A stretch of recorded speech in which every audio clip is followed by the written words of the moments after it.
broadcast this on Clubhouse. I do give you did acknowledge you did inform him that it was being recorded eventually. I guess I'm wondering what was your why? Well, are you going to interview? Are you going to be doing this again and interviewing all your applicants publicly? Do you really like to, Mojo's point, his advice as your campaign manager, it sounds like, is to not do that again. Why do you think he's advising you not to do this again? Well, it sounds like your question has a bias in it, or you have your own opinion. And before I answer your biased opinion, your own campaign manager said I would not advise you to do it again. So let's just go with that. All right, I heard what he said. Are you asking to listen to what my opinion is, or do you want to share your opinion with me first? No, I'm going to mute up. Thank you.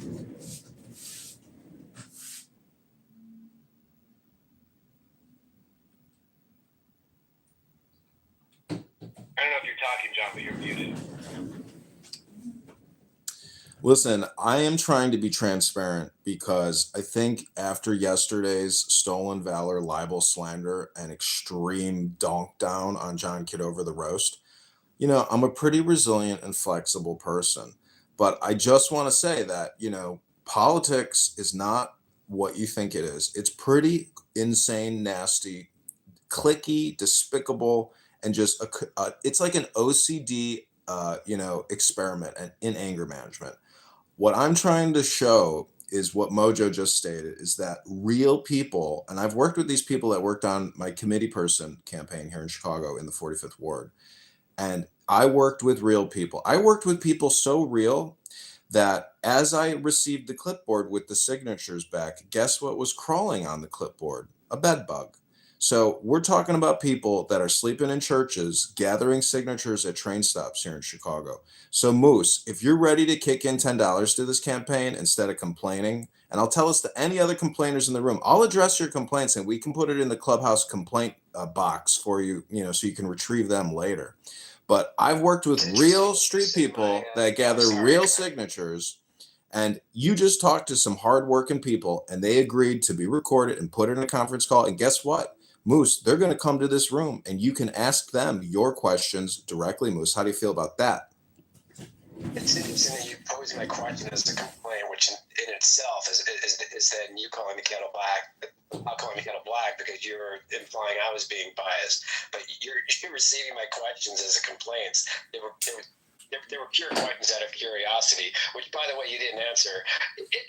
In the guise of being a real politician, if you want to manifest this thing for real, then yeah, by all means, deflect, as all politicians do. And I agree. Politics is a very dirty game, extremely. Both sides of the aisle are dirty. It's by any means necessary. But again, I was just wondering if you wanted to answer the particular point that your own campaign manager put out to you was advising you not to do this again in this format. Do you think that's I heard him say it. Why don't you let Mojo answer? Mojo, can you address the question, please? Yeah, no, I'll address it. Look, I think that those conversations can be done private.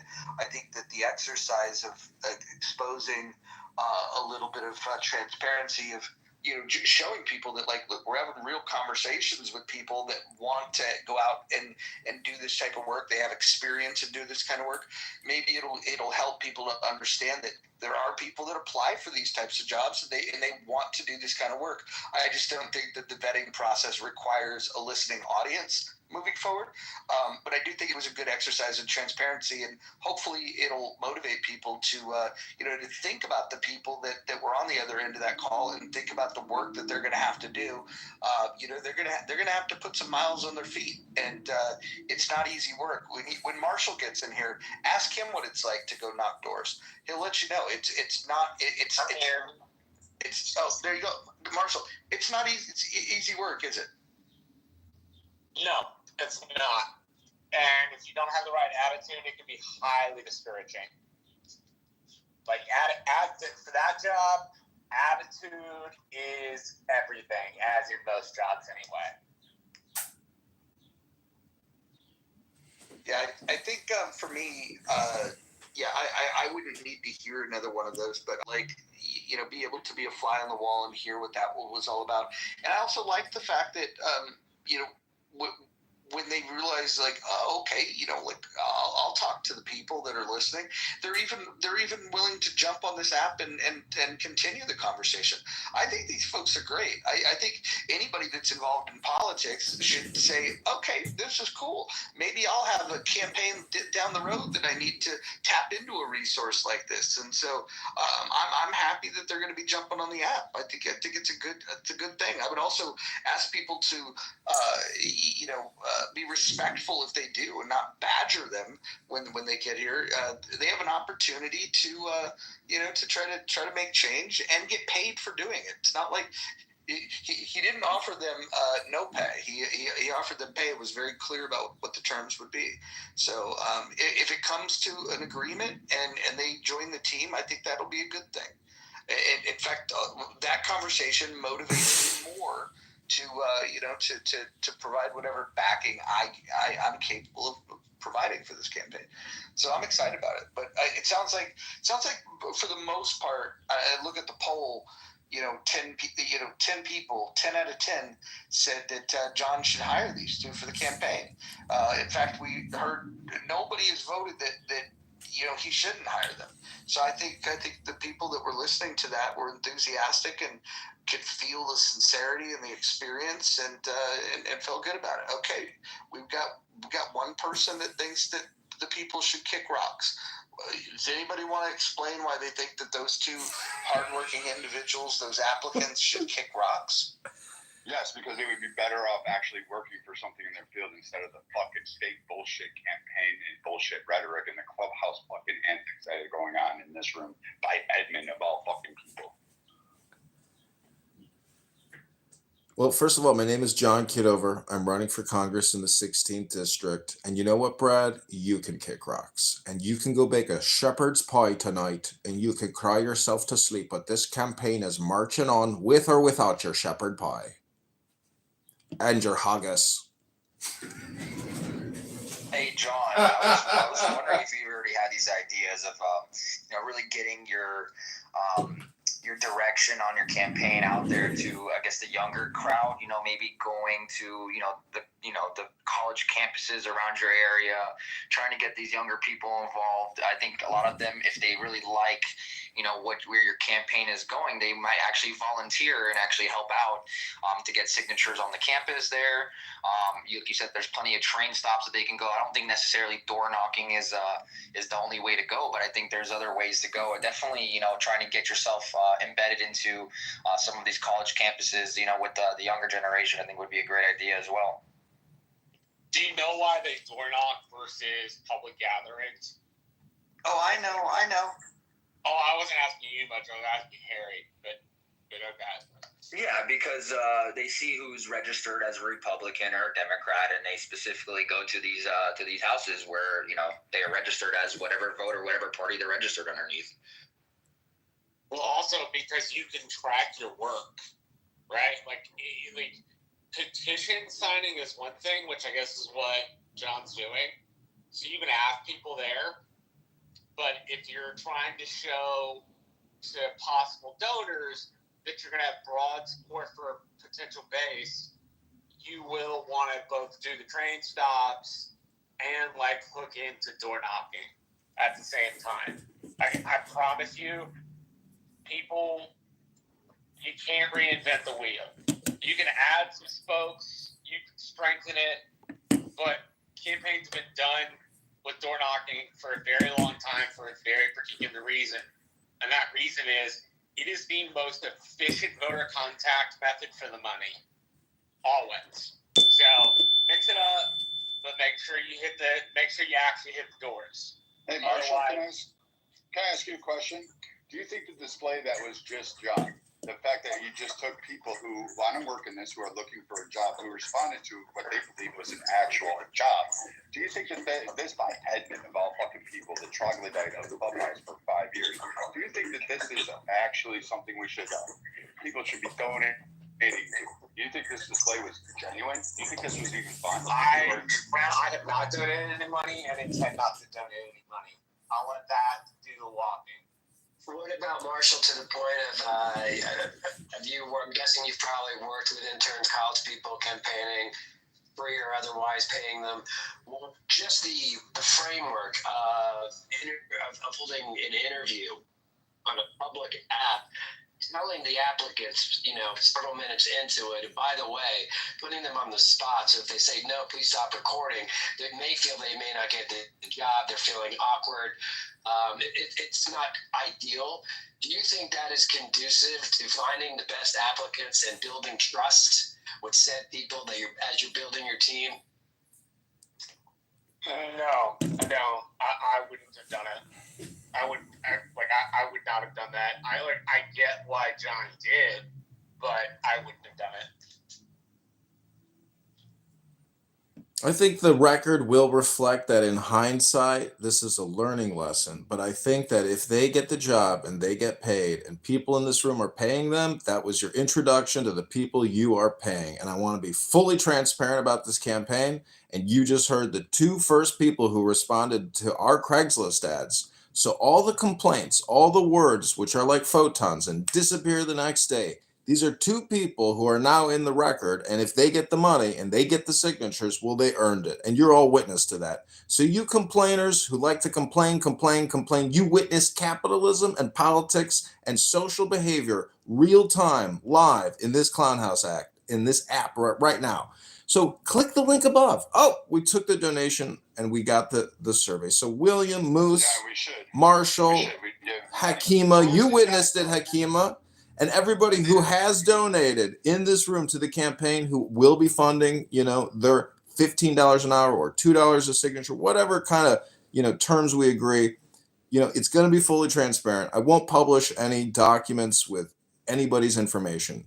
So I want to thank people in the chat who discouraged sharing personal information. Yeah, these people should trust Edmund of all people on this fucking app. You would be better off putting your fucking faith in one of the fucking Ponzi schemes that existed on the app. This is akin to that fucking. Okay, Brad, this is libel and slander again. Libel and slander. I'm gonna post again to the Instagram warning you of legal consequences from what you're saying on a public social audio chat app, Brad. Roger and a whole bunch of people were scamming fucking. Because at least I'll hold my morals and principles there. You faggots fucking want and use these people as a team. That's what's sad. Are you running your mouth again? So again, you can shut the phone. So the YouTube. I can shut the fuck up, but I won't shut the fuck up. I don't give a fuck whatever you got to say. Go back to fucking stealing kids, dude. Because that's all you're good at. So again. Whoa, that's slanderous. That is defamation, Bradley. I have your full legal name. If I want to shoot immigrants if they cross. Everyone mute up. Everyone mute up. Everyone mute up. Everyone mute up. Everyone mute up. There you go. There you go. Listen, we're not going to be doxing anybody here. This is not what we do in this room. It's rule number 2. You can refer to the rules. If you can't follow the rules, you can't participate in the room. Look, I just want to point to the poll. 88% of the people that responded to the poll believe that the two people that we've just heard from would make good additions to the campaign team. Only 13% believe that those people should kick rocks. Yeah, I don't think John should add anyone to his campaign. I think it'll denature the authentic John Kitover experience. And I'm not going to dox anyone. I just want Bradley to understand that if you're going to say something about if you're going to touch children, you're going to touch children. How do you win a campaign if you don't have any fucking stats? How do you do it? Marshall, it's called force of character, okay? It's called charisma. It's called that shiny, polished, bald head. It's called wit. All right, you guys know the interrupting thing. Hold on. Rule number 5, don't interrupt people. Thank you. I'm not sure if I interrupted you, Marshall. Go ahead and continue to tell us how you need a staff. No, all I was saying was people who think they're going to run their campaign on their own and they're going to knock all the doors by themselves and they're going to raise all that money by themselves are fucking delusional. The people who try this shit lose 100% of the time. You know why? Because you have to have more than yourself to win a fucking campaign. You may Did you not vote for think Trump, so, Marshall? but you've never stuck your fucking hat in the ring for public office. Have you? Did you vote for Trump, Marshall? No, I voted for Chuck Norris. It's irrelevant. So. No, it is relevant. I mean, if you It's not fucking relevant. It's not relevant. We are talking about hey, don't interrupt. Hey, Rule 5. Rule 5, Marshall. Rule 5. I'm talking. Rule 5, please. Mods, can I get a Rule 5? Yep, we had a Rule 5 infraction. Thank you. All right. So just to be clear, ultimately, when we're trying to determine whether or not someone should be a part of a campaign, we want to look at their actions. What are their behaviors? What do they believe? How do they act? And if someone voted for Donald Trump, I assure you, the old adage, fool me once, shame on you, fool me twice, shame on me, holds to be true here. If you were stupid enough, and I mean stupid enough, I mean, the literal definition of the word stupid, enough, you've got enough stupidity to vote for Donald Trump, not once, not twice, but 3 times, you are not going to add anything relevant to any kind of campaign that I want to be successful. And I want John to be successful. I do think that John is clinically insane, and I hope that will be a good shakeup for events in Chicago. So I don't want you, Marshall, to hitch your wagon to any star because you're going to hold it down. You're going to bring it back. You're going to be a problem. You are a dyed-in-the-wool, staunch advocate for the status quo, whatever that might be, and whoever else established it. You don't want to break new ground. You better not fucking touch John Kitover's campaign. All right? I land. Thank you. Said the guy that's never done any political work in his fucking life. Yes, I and everybody in this room am going to take your advice seriously when you've never done the work before. I may not have voted for Trump any of those 3 times that he ran, bro, but I've worked in campaign politics for 10 years. Okay, so you definitely... One of the things I have learned is that you can't win a campaign on your own. And that you shouldn't stick, as you said, clinically insane people next to power. If you think he's clinically insane, then you shouldn't want him near power. Clinically insane people make dumb decisions. Really dumb decisions. But it's okay. You're the same dude who said in order to solve the immigration problem, we needed to establish a wall, put machine guns on it, and shoot women and children as they tried to come across. So yes, you certainly have a decent head on your shoulder. Okay, that's slander, first of all. I didn't come up with the idea of putting machine guns on a wall. That wasn't my idea. If you can't detect the difference between sarcasm and an actual assertion of a policy, that's on you. And I'd like to point out that it's been far more than 10 years since our politics have been fucked. Okay, so whatever you've been doing, you've been participating in that fuck. And I don't want more of that.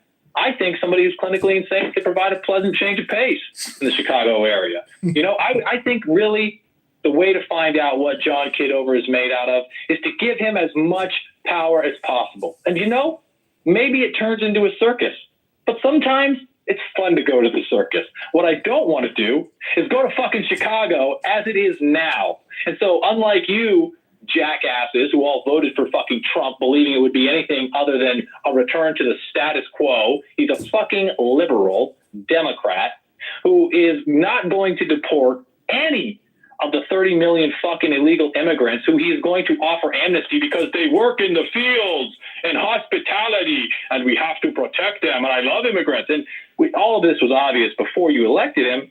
John is legitimately fucking insane. And you know what? I vote for change. I vote for John Kitover. Here, here, John. Fair winds and following seas, brother. Fuck you, Marshall. So you would willingly vote for bad decision making. Again, if you think somebody's clinically insane, they don't belong anywhere near power, which makes me glad that you don't have any power because you don't belong anywhere near it either. And your original machine gun idea may not have been yours, but it's one you promulgated. So like you don't get to dodge your fucking. I will just interrupt and remind the speakers that what you're stating against candidate Congressman John Kitover is libel, is slander, and we will add you to the roster of libel, slander, civil lawsuits, Marshall. Watch your tongue. You've been warned. The campaign from John Kitover will not tolerate this libel and slander. You're all put on notice legally. Henceforth, you have been put on notice. I think he's insane. Put me on the roster. I think he's insane, and I'm going to vote for him because sometimes the thing that we need to deploy is a tactical nuclear strike, and that's John Kitover. You don't like the way political things have been progressing in your city? Vote for. Okay, vote for John. And I'd like to address these accusations, these allegations made by Marshall, as if it's some kind of shock to anyone on Clubhouse that the idea would come up that a border would be defended with lethal force. Because, see, that's what Marshall is recoiling at. Marshall was shocked to his soft little core, his little pudding cup center, when he heard that Diogenes was hosting rooms where the idea was not only asserted, but confidently seconded that the border should be secured with lethal force, as all borders must be. And again, Marshall doesn't have the imaginative capacity to recognize that a border can be both secured with lethal force and permeable to those who are following the legal processes. Hey, Moo, Momo, whatever the fuck your name is, I'm trying to perform right now. If you could back the fuck off, I'd appreciate it. It's not shocking. It shouldn't be shocking to propose securing a border with lethal force. If that is machine guns on walls, or if that is men with machine guns patrolling the wall, it is performative. Are you not here to be entertained? Are you here to be miserable? Yes, it's performative. You vote for performative. You love performative. You watch Netflix for performative. At least I'm not sucking Jew cock. At least I'm not being paid to do it. So it's a lot more authentic. Rule Okay. number 4, keep your shares, please. Hey, all right, fair enough. Consider it briefly done. Marshall, fuck you. Hey, John, when you're a public figure, the standard of slander is much, much higher.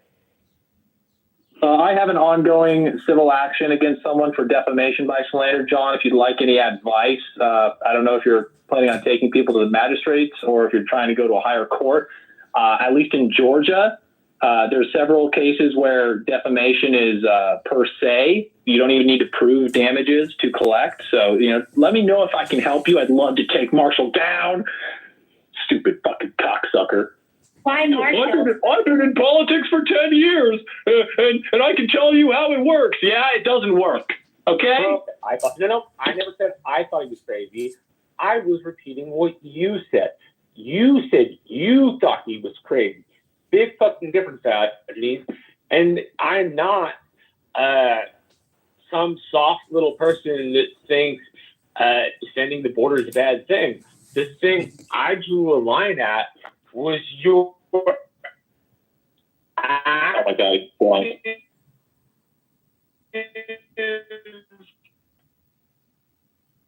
You're in the Matrix and you're drunk? Assertion that we should shoot women and children.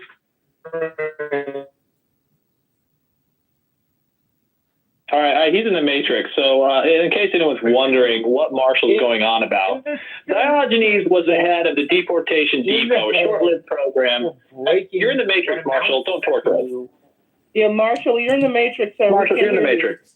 Yeah, this is God's punishment for your stupidity, okay? And I'd like to clarify, John, I don't think you're clinically insane. I don't think you're crazy. I know you're crazy. I know you're clinically insane. And that's a breath of fresh air. I really, truly appreciate that about you, sir. And again, I wish you fair winds and following seas and promise support to the fullest extent that I can provide it. Anyone curious about Marshall haranguing me about this border thing has to understand, it's never a decision to shoot women and children. It's a decision to secure your border with lethal force. When you secure the border with lethal force, you'll find that the women and the children don't try to cross that border because it is secured with lethal force. When you don't secure your border, when the state creates incentive programs in the hundreds of millions, in the billions of dollars to provide welfare and incentivize, encourage women and children to come across the border and offer them free food and free lodging and protection, then you're going to create a situation where someone is going to have to close the gate. And all I'm saying is the gate needed to be closed. Now the gate is closed. Some of you diehard Trump supporters who consistently refuse to face reality are content that that at least has been accomplished. The border is now significantly more secure. It is extraordinarily secured in consideration of the last administration's action. But what you're not seeing, what you will never see, what Diogenes Spooner told you years ago when he guaranteed you that Donald Trump would be president in 2025, is the deportation of the 25 to 50 million illegal aliens who were allowed, not just allowed, who were encouraged to come into this country to substitute the labor, to drive down wages, to drive up asset prices, and to help Donald Trump preside over the bankruptcy of the United States of America. Thank you, ladies and gentlemen. Vote for John Kitover. I'm just curious, what are your rules of engagement on arming the border? The rules of engagement for the border? What do you mean? Yeah, you understand what the words rules of engagement are? Absolutely. Okay, Sir, I was enlisted in the most noble... I don't know why you had to ask him a question. I don't know why did you do that? I'll answer that. I'll answer that, too. It is a valid question. He just didn't want to hear me talk. With the left woke moralist women who want to police everyone like little school marms in the hall, they hate it when I speak because I say things that make little Marshall quake in his boots and piss his little underwears.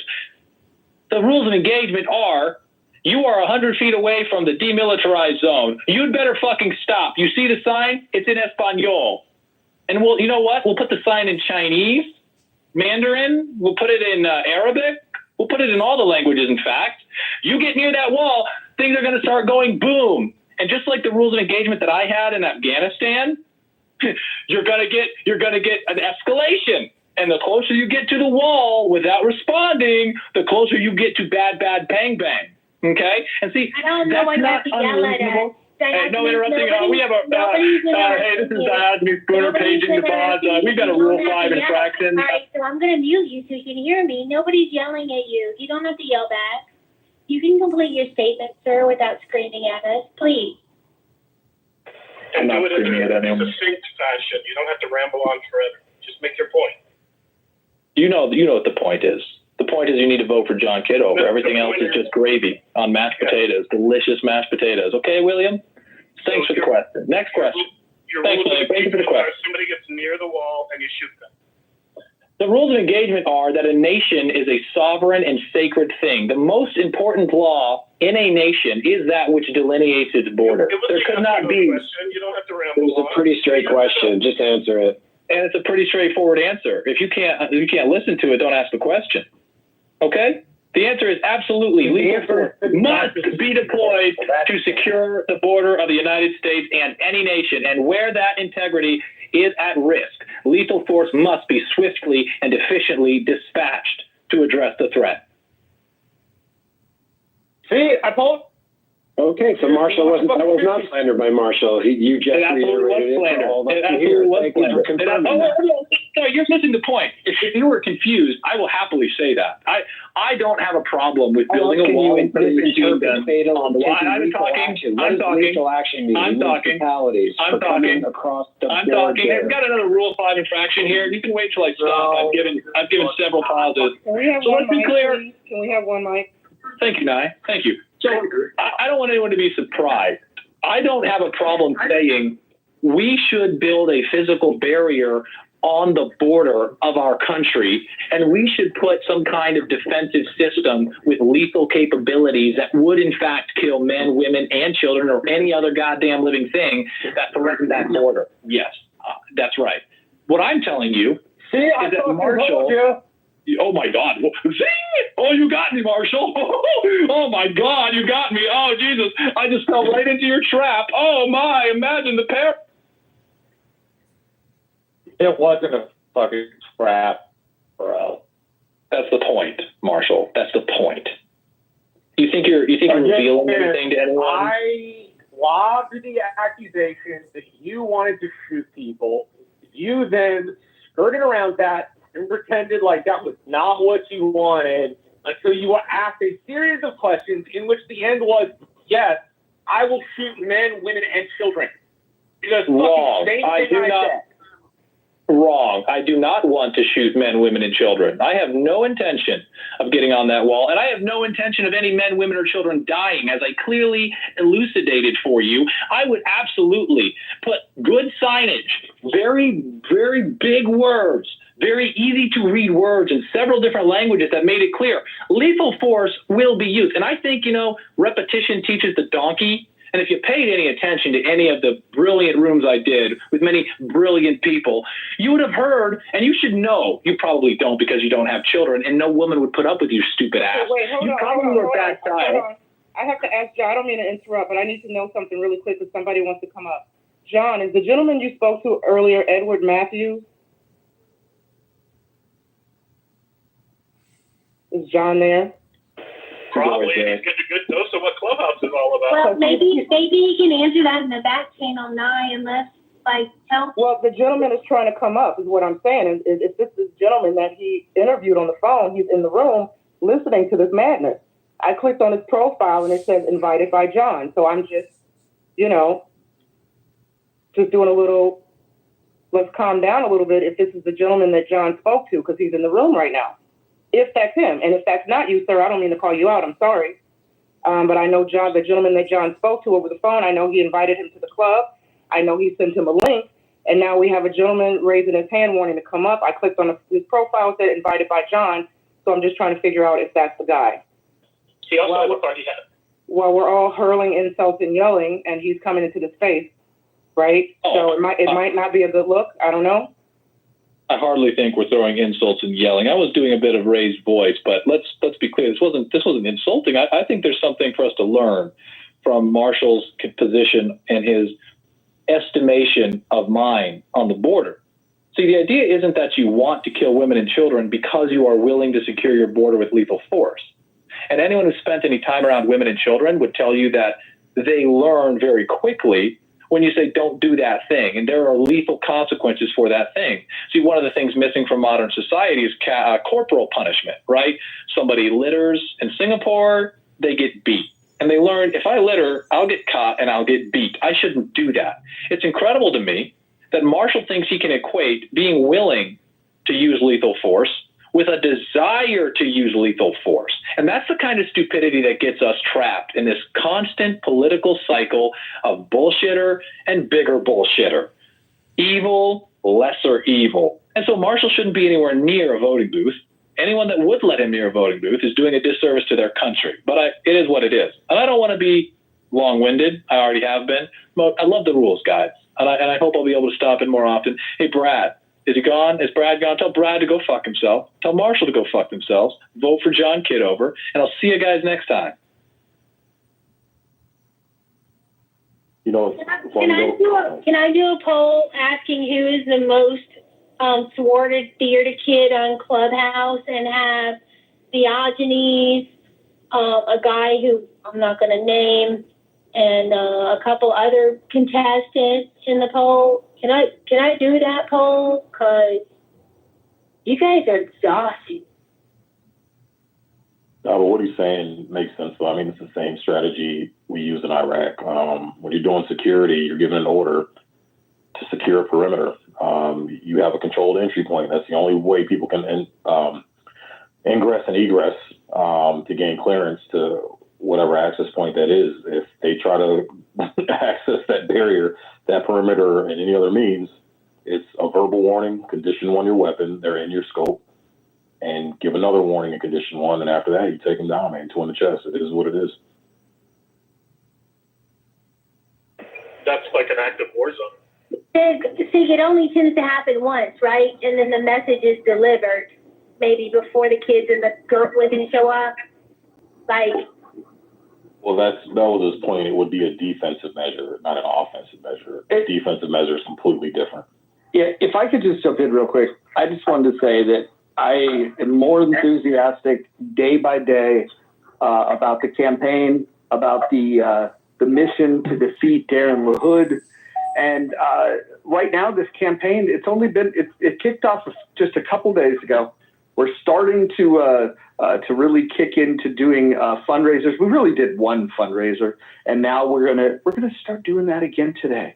So the link is up above, and I want people to remember that the money that gets raised here, this is not money that goes into a politician's pocket. This is money that's going to get paid out for very hardworking, intelligent people that are going to do the complicated work, the tedious work of doing the signature gathering, getting people to sign on the line and validating that these signatures are legitimate to make sure that ballot access is possible. You cannot win an election if you're not on the ballot. The idea of winning as a write-in candidate is just not going to happen. If you look high and low, write-in candidates do not win. You have to be on the ballot. The first thing that the money is going to be spent on is gathering the signatures, getting on the ballot.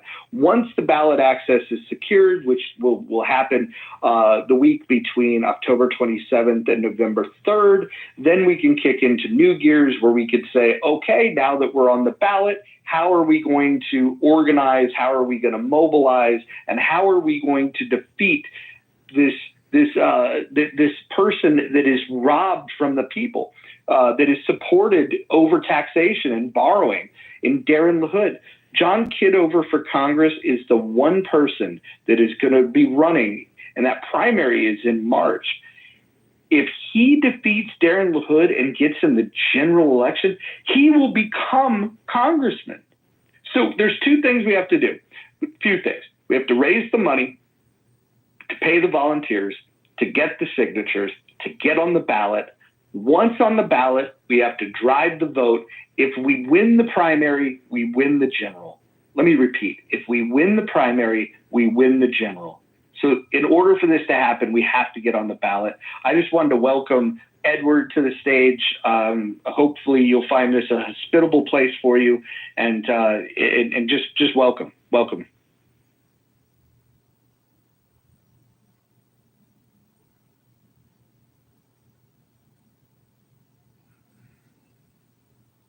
He's new to the app. He might not know he has to press the mic on and off button to speak.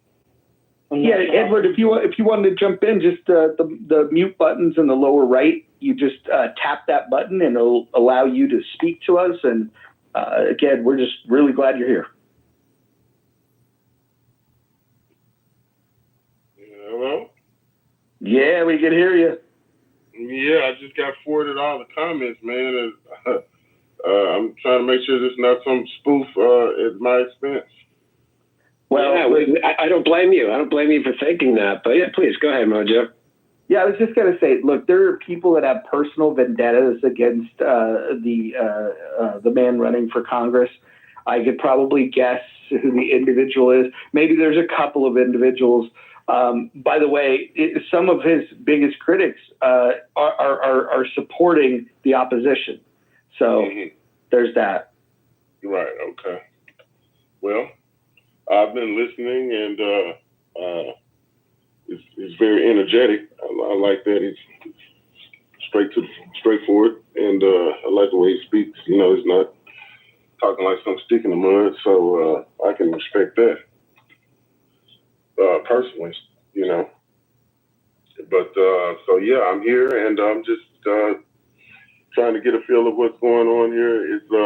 Are you guys ready to pull triggers, or you're just getting started, you know, and trying to get some traction going, or whatnot? Well, why don't we hear from John, the man himself? John, are you there? Your potential employee has questions for you. Yeah.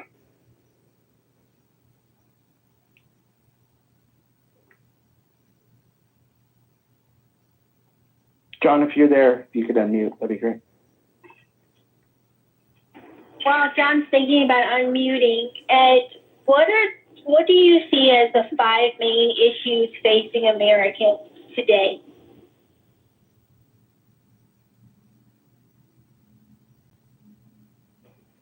Are you asking me that question? I was, but you don't have to answer if you don't want to. Monica, this is Dr. Long. I can answer.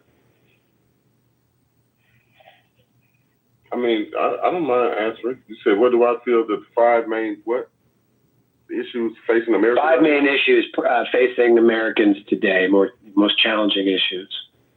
Well, obviously, we've got the border. We've got crime. We've got our foreign policies. What are we going to do with being the policeman of the world? We've got crime and homelessness.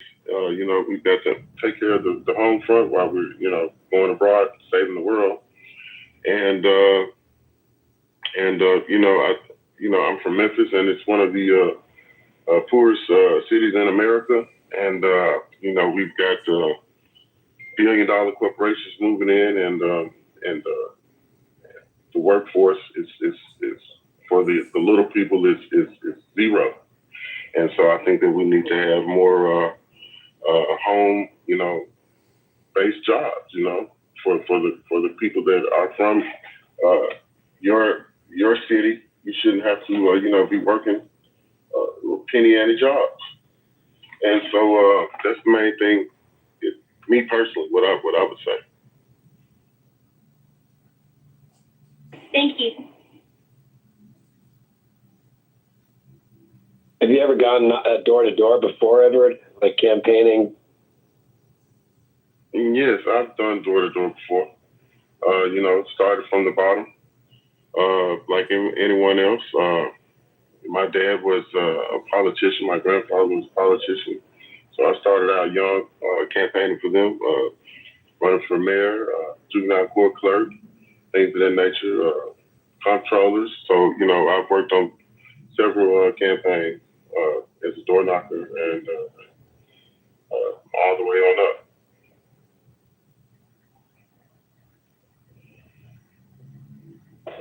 What's your policy? One second, I'd like to go ahead and answer. I'm just going to list one thing that's affecting America, and it's inflation, the cost of living, food insecurity. We just need to get business back into America. People want to live their best life, and they want the opportunity to do so. That's why we're here. Let's keep going with the business. Let's keep going with creating new jobs, less regulation. Let's get rid of some of the taxes. We pay too much in taxes. Give us some, let's just keep going in the direction that we can. Build up the infrastructure, build up jobs, build up business, empower people. People want to create their own future. People don't want handouts. People work, let's embrace this capitalist society. This is Dr. Long, and I'm finished speaking. Hey, Edward, what's your policy on the number of signatures that don't verify? How many are you actually getting for that 1,200 you need? And how does that work as far as the payment goes of your 8 to 10 signature? Well, generally, depending, if it's a client that I've worked with before and we have rapport, they'll set the rate. They know that I do good work. They'll fly me out. They'll fly the team out. They'll have everything set up so that's with expenses is already covered.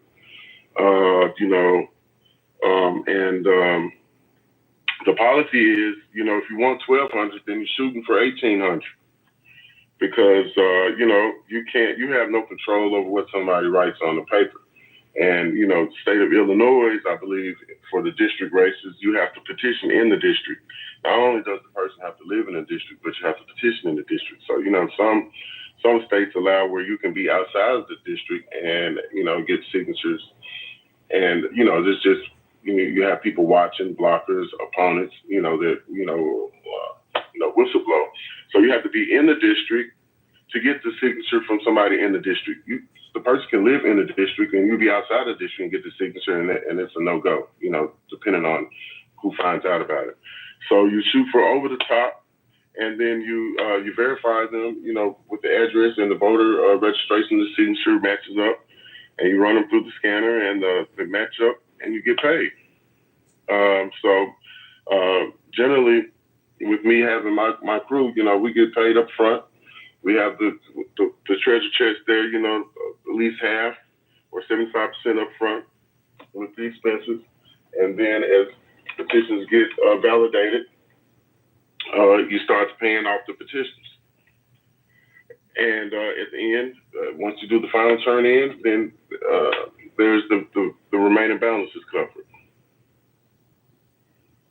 So that's generally how it works. Are you saying there's expenses on top of per signature? Well, of course. I mean, unless you're just going to be hiring, your church members and your family and friends, you know what I'm saying? But like I said, I am in Chicago. I just flew out to Chicago. I mean, I do this nationwide, so this was forwarded to me, and I was saying, hey, look, there's something going on over here. Why not make some extra cheese? So, I didn't know Bloomington was 100 miles from where I am. So obviously I wouldn't just shoot out 100 miles and, post up and be trying to get 1,200 valid signatures. I could get 1,200 signatures, but which one signatures is going to fly? So, 2 days, it just sounds like that's very unrealistic. If you want quality work, you're going to have to set up, post up, and just standing outside of shopping centers is not the way that you're going to get the best signatures. Some canvassing on the churches, finding out his demographics, where his followers are, really doing the research, man, to get the signatures and get them quick, and bring some awareness to find out, where we can get a lot of people at one time that are in the district that want to hear about them. If you want to have an event, things of that nature, and do the petition, barbecues. You got to think outside the box. Instead of just standing outside the Walmart, because people will just scribble anything on the paper. But you're saying in your experience, 1 out of 3 is non-verifiable? 1 out of 3. Well, you're saying if it's 1,200 you want, then you're saying get 1,800. Yeah, all the time. I mean, because so you're saying 600 of those. Actually, it's more than 1 out of 3. Wouldn't it be? I mean, this is why it takes a special kind of person to do that. You know what I'm saying? Because it's how many times have you signed a petition, and then you got to put your name and your address on it. So a lot of people will say, yeah, I signed the petition, and then I have to put my address on it, and just put a scribble address on it. Or you just can't recognize the signature, and they meant well, they signed their name or whatever. It's just on the algorithm of the computer that match up with the voter registration signature. So and then it depends on how much scrutiny the opponent is going to do. Is he going to challenge the signatures?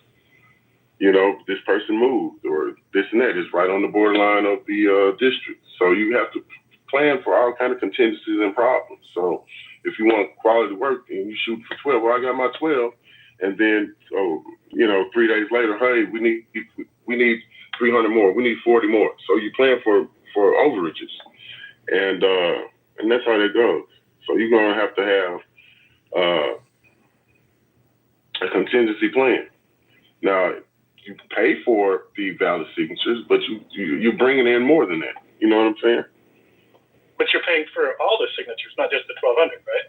No, you pay for it depends. It's a case by case scenario. If you got rapport with a person, sometimes they pay for all of them over a certain amount, and some just pay for the valid ones.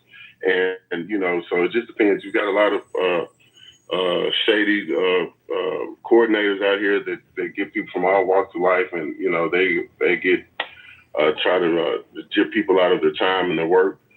And you've got all kind of trolls that have sham campaigns going on.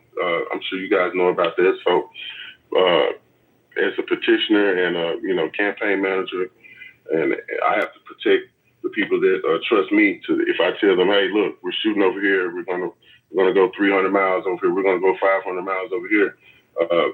You know, it can't be on just, you know, somebody's, yeah, I'm going to pay you, because that doesn't work.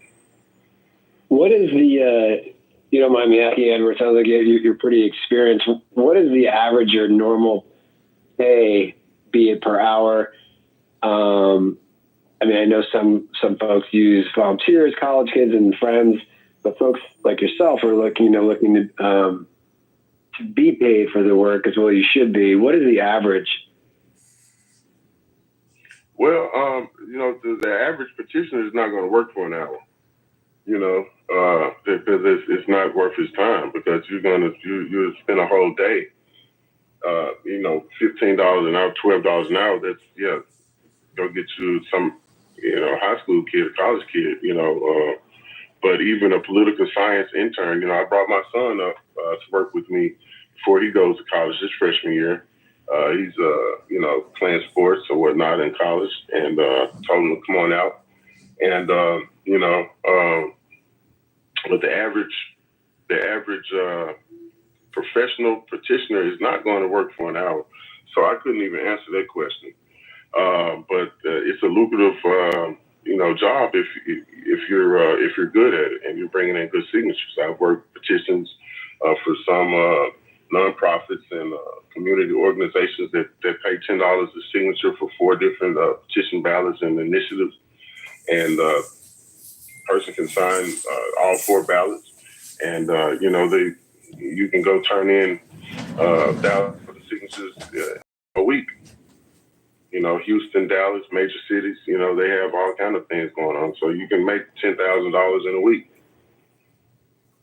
Yeah, that's pretty standard. It's always per signature, and your 8 to 10 is pretty reasonable. California here is much more than that. It's about 12, I think, is the average. What's your best opening line if you're pitching a Republican candidate, and your best opening line if you're pitching a Republican?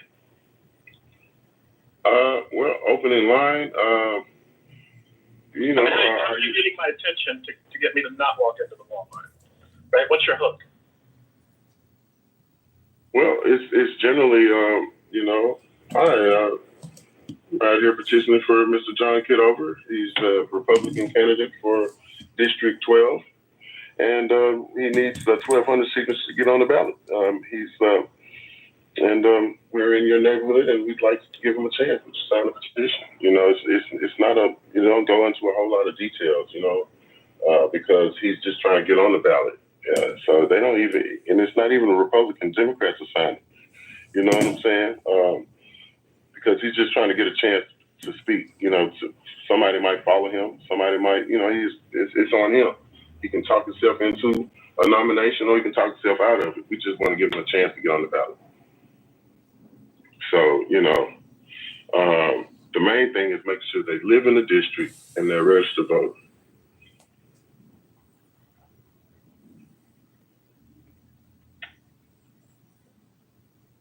There's not a lot to it. People want to talk to you. It's just like Clubhouse in the streets. People want that dopamine, and they want to know what your petition's about, and they want to sign if they like your personality and how friendly you are. It's signature gathering, and right. You know, that's what it is. John, you're a little low. Your volume is a little low. Yeah, I think one of your 37. Sorry, I was just saying that, you know, having gathered many signatures myself, and, you know, worked with a lot of people that got signatures, people want to talk to you if you're out there gathering signatures, and you'll have more than enough people coming up to you if you're in a subway station and there's, you know, thousands of people flowing by you every day. There's a lot of people who like people that do petition gathering and gather signatures.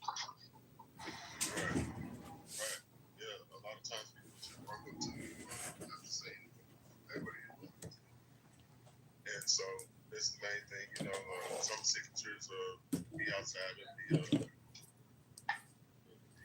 district or the region and things of that nature, but for the most part, it's not rocket science. But it is strategic. You have to have a strategy.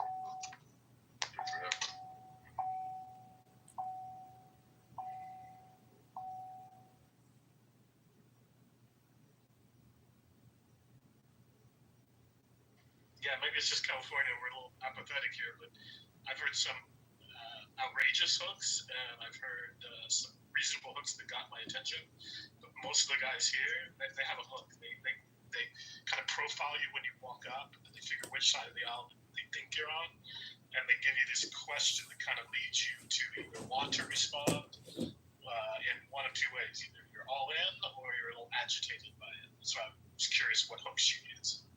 But maybe that's just a California thing.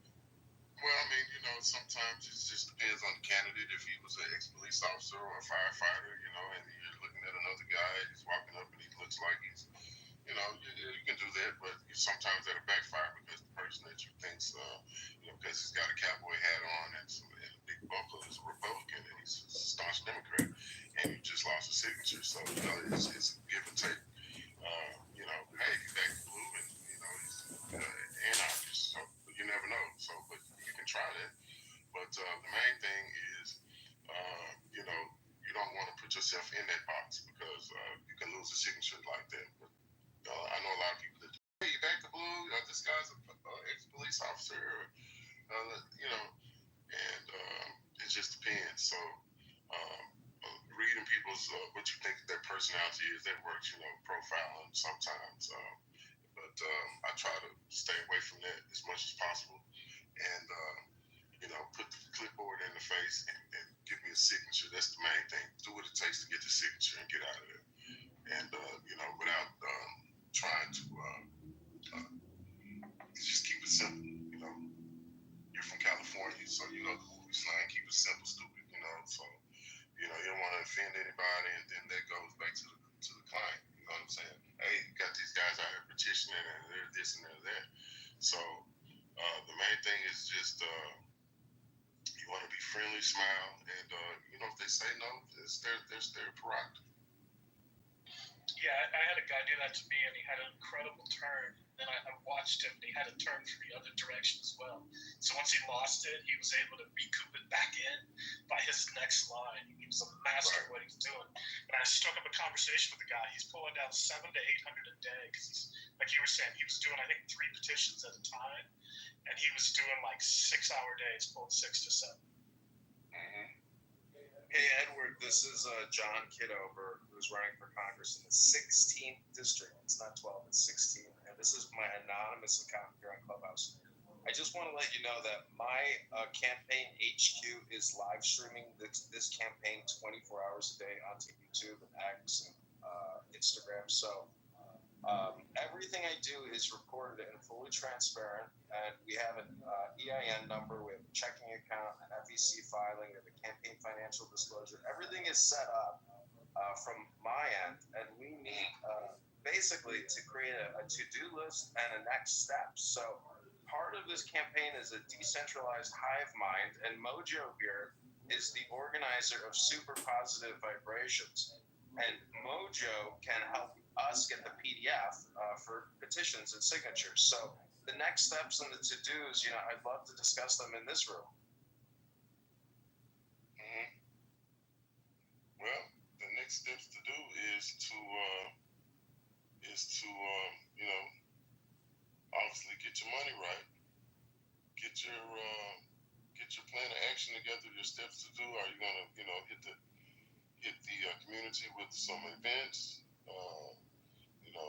Neighborhood churches. Who are your followers? I hadn't had a chance to Google you or anything. What is your background?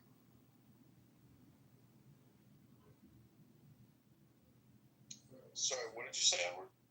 I said, what is your background like? In the community. I see you got people on here. Like, so what was your occupation? So I have been recording a film. I'm primarily a filmmaker, but I'm also a former U.S. Army veteran, as well as a employee of the U.S. Treasury and countless digital advertising companies like Google and Microsoft. So at this point in time, my biggest concern as a candidate for Congress is the national debt and the unfunded debt liabilities. $37 trillion in national funded debt and $100 trillion in national unfunded debt. So those are I'm obsessing over the national debt. That's primarily the focus of the campaign. the national did. Okay. And so you've got mathematical way to knock that down, I suppose, right? We've got economic theorems to help, eliminate the debt and stop borrowing and stop spending. Okay. So you served the country, so that's a great talking point. You work strategy. We work strategy around that. Digital marketing and analytics. We work strategy. Find your algorithm and Facebook marketing. Get you some. Look, let me ask you a question. Does Illinois do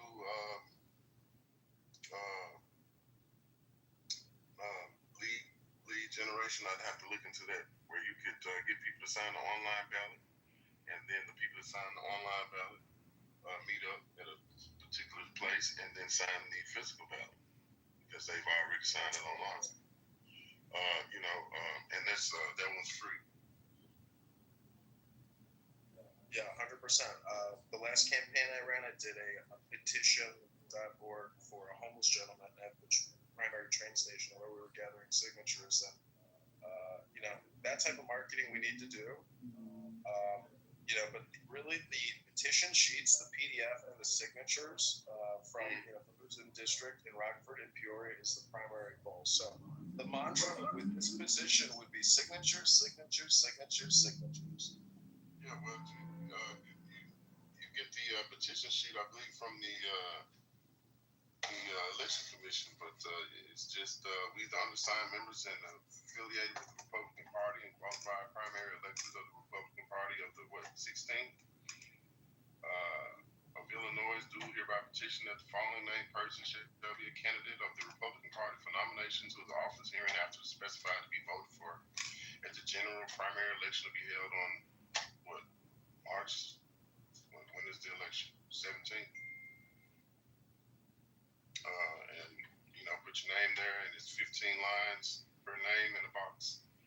Voter, print your name, address, city, village, and state. The county. And there you go. But yeah, you should be able to get those off the election commission website. So if everybody here can add Edward as a friend, and also the donation above is to the campaign. Edward, if you do the work. I mean, as far as I'm concerned, you got the job, and it's up to you to get the signatures. But I want to crowdsource, funding you and getting you paid and being totally transparent about it. Plus, if you have a Cash App and you want to set up donations, you can set that up because even if some of the people on here on this app don't want you doing this work, at least you get something for your time today. So, I can't promise you that, this app is going to be friendly to my campaign, but I can promise to you that I'll be respectful and friendly to you if you work for the campaign, and I would love for you to work for the campaign and gather signatures, because that is the mantra of, the to-do action list right now, which is signatures, signatures, signatures, signature. Right. Okay. Well, it's $Workscape Oasis. I don't know how to put the in the chat. It's not giving me the options to type. Yeah, Nye, go ahead if you want to release the chat, or Edward, if you want to put it in your profile. If you have a Cash App and people want to make a direct donation to you, not just the campaign, certainly everybody here. Thank Edward for his time for the conference call today. And Edward, there were some people that were very upset that you were live streamed into this room. So, I apologize if I did disclose that to you right in the beginning of the conversation, but I quickly remembered, that I needed to disclose that to you. So people in this house, in this room, were not, they did not enjoy our live stream conference call. So I do apologize to all that. Yeah.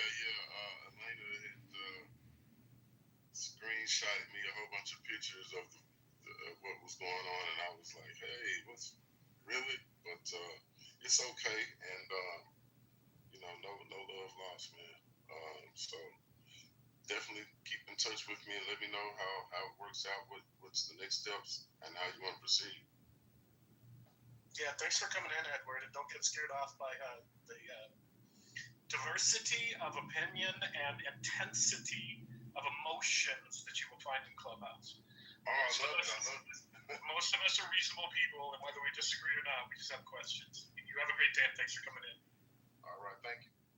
Yeah, Edward, I would just say that Clubhouse is always going to be where I would prefer to conduct all campaign communications, FYI. Some people may not like that, but I am a big Clubhouse enthusiast and believe that this app is meant for this type of work, and some people will not agree.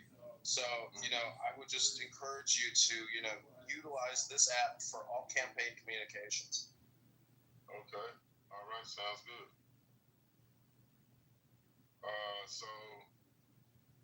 Yeah, I have your number or whatnot, but I'll take that on the advisement.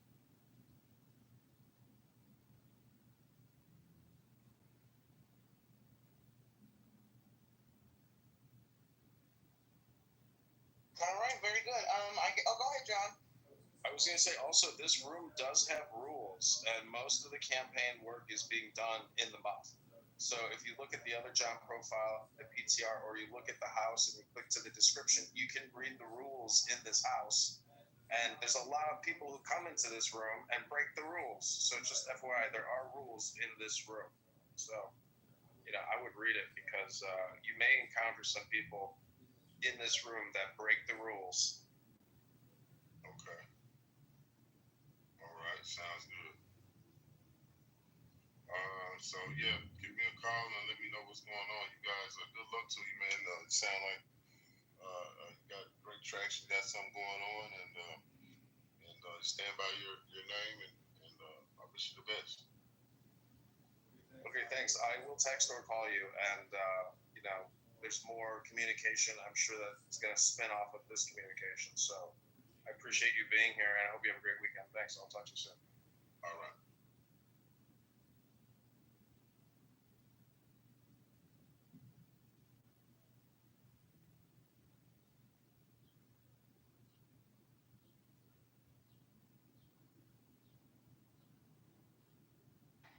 Okay, guys. Check this out. In a few minutes, I think we will be closing this room down because the rational. Hold on here. Hold on. The rational discussion group starts in about 10 minutes or 1 minute. They usually open the room up at 10 to 4 p.m. Central, 2 p.m. Pacific with Anson. And so if you're not a member of the rational discussion group, go ahead. And I was trying to pin a link in the chat, but I can't quite grab the link for some odd reason. So I'm likely going to shut this down while they get ready to open up the rational discussion group.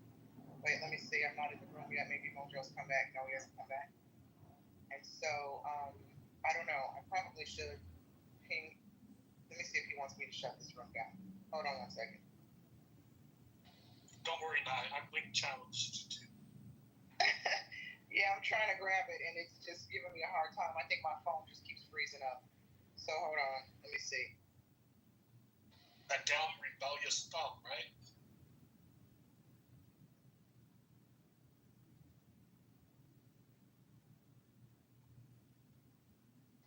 Well, there you go, John. I tried to ask him the questions I would ask if I was hiring him. Yeah, thanks. I mean, I've worked with a lot of people off of Craigslist, and I've never had a bad outcome ever working directly with anybody who has ever replied to a Craigslist ad. Oh my God, dude! I've made conservatively 100 to 200,000 off of jobs Craigslist. I've hired conservatively at least 100 people off of Craigslist. I have had so many problems on Craigslist.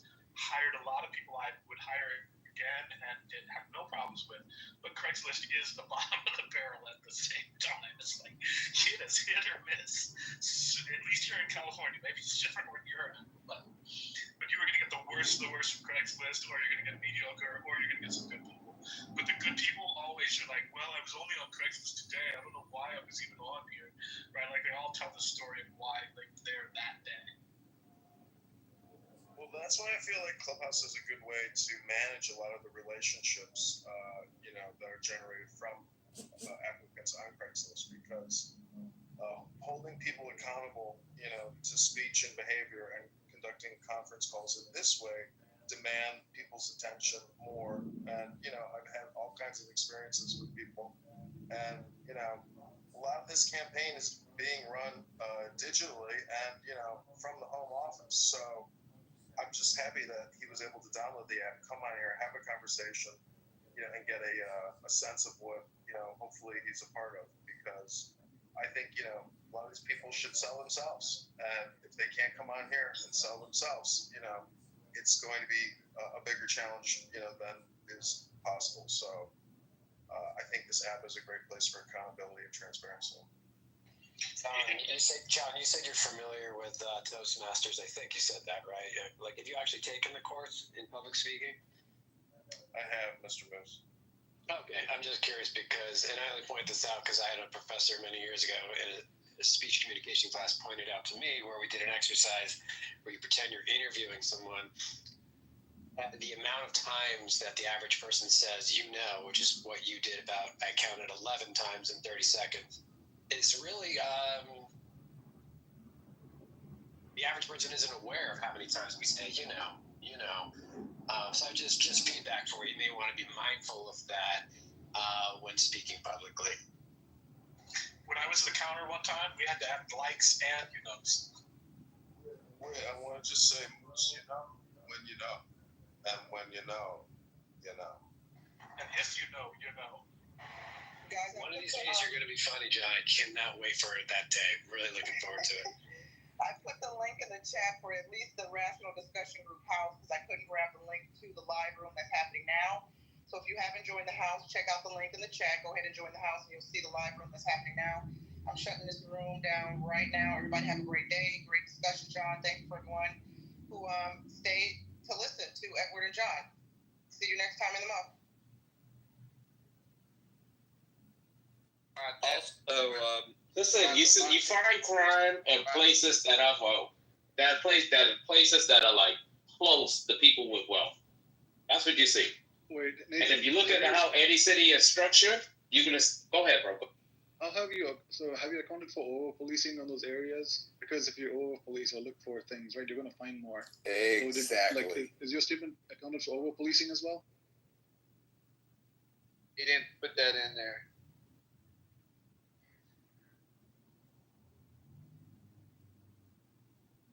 Because that you're going to commit certain crimes, specifically if you're black, which could also mean that by that logic, we could say that white people are predestined to be pedophiles, rapists, and also arsonists, and mass shooters, genocidal maniacs. What else? I could think of. Just all around, that's bad people. So no one could even dare steal man my position. I dare anyone to. Nathan, I have a question for you. Earlier, I don't know if you were trolling or you meant this, but you had mentioned something, and I'm paraphrasing, along the lines of like, there's something like innate within like black children that causes them to act poorly or like behave poorly. You remember you saying something like that? Yeah. That was me trying to reword Mr. Finley's argument to show how absurd that sounds. Okay. Right? I just wanted to see if you was being consistent because I remember you were trolling Renzo about him saying that like black people or like people of African descent has that gene, the warrior gene. Yeah. And I wanted to see if you were trolling or if you were like trying to use that in this argument. But okay. Oh no. I was about to.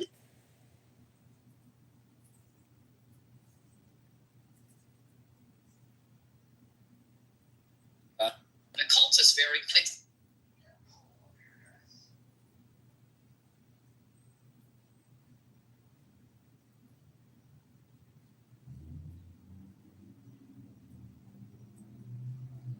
doors and nobody has any idea what's going on.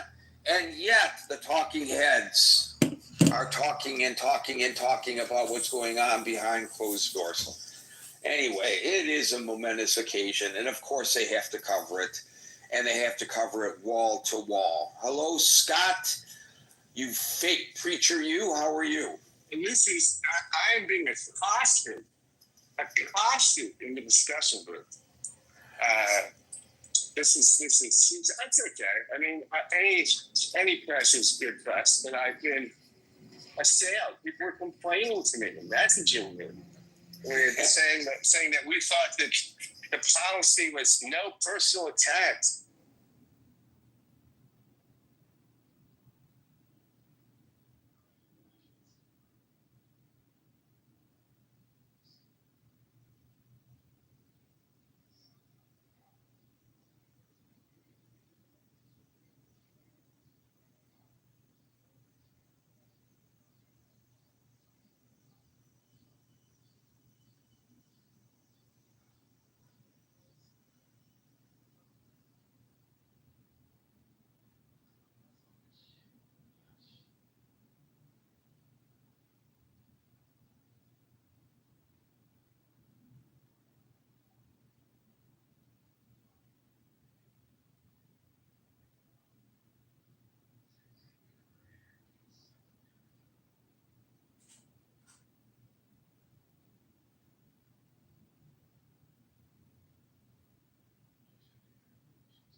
Everybody on the stage, unlike many of the other rooms on Clubhouse. In the Critical Thinking Forum, we speak one at a time. We endeavor not to interrupt one another, and we also take great strides here. And as Scott and I just alluded to in the chat, which is linked above for your use 24 hours a day, 7 days a week, we also do our very best, better here than there lately, I must say, to treat one another with a degree of decorum and respect, even when we vehemently disagree with one another, and for that I thank you in advance. Generally speaking, after people speak, they are removed from the stage to the audience. This is not punitive in nature, but just only an opportunity for yours truly not to lose sight of the aforementioned cue. If that happens to you, and you want a second go at it, raise your hand. Time permitting, you will be invited back on the stage, because we are here from 5 to 6 p.m. New York time at about 5 minutes to 6. We will no longer be inviting people on the stage, but if at the 6 o'clock moment of truth you are on the stage and in queue, we will go into extra time to give everyone an opportunity who is in the queue to speak. So welcome to the Critical Thinking Forum, and welcome to the stage, John. I don't think I will have time to welcome people who I have not in the audience, so I will just do a blanket welcome to all as we are seconds away from starting this very important discussion in the Critical Thinking Forum. And we now are at the top of the hour. Welcome to the Critical Thinking Forum. We're here Monday through Friday from 5 p.m. to 6 p.m. New York time. Today's discussion, of course, is on the meeting, the summit that's going on right now between Trump and Putin in Alaska. And actually, I was not going to make this a topic today, because I knew that unless, as the president said, might happen, the talks were going south right from the very beginning, he was going to walk out within the first hour. Well, the first hour is probably right about now completed. And to our knowledge, nobody has walked out. And so the summit is continuing. So you would think we would have nothing to report, that I would have to pull maybe a different topic to discuss and save this for maybe a Monday postmortem. However, and many of you probably didn't see this, I'm going to paint the picture for you if you did not. What happened on the tarmac at the military base in Alaska was, given the current circumstances, nothing less than surreal, because the president greeted the president of Russia on a red carpet that was literally rolled out for a guy who's being accused of being a war criminal for his actions in Ukraine, our ally. Ukraine is our ally. Not only did he walk the red carpet to meet President Trump, but as he walked toward President Trump, our president applauded the Russian president. And then they did the shaking of the hands, which really means nothing. That's diplomatic. You would just be honored. He'd do that. You would do that even if he was your biggest enemy. If Ukraine is not there, then is it a sham meeting then altogether? Okay, you'll get your opportunity to speak. We do this one at a time. I'll get to you. And you can express your opinion then. So, the shaking of the hands is, not unusual. The applauding on a red carpet, given the circumstances, is. And I am certain, I haven't gotten much feedback on this yet, this is not playing very well in Ukraine, where, although they are meeting at the backdrop of a what do they call those things? I don't even know what they call those backdrops, where they put a saying on the backdrop repeatedly. I used to know what they called it. There's a marketing term for it. Step and repeat. Step and repeat. Thank you. This is supposed to be a summit for peace. Well, while this summit for peace is going on, the sirens are going off in Kyiv. The attacks are intensifying in Ukraine.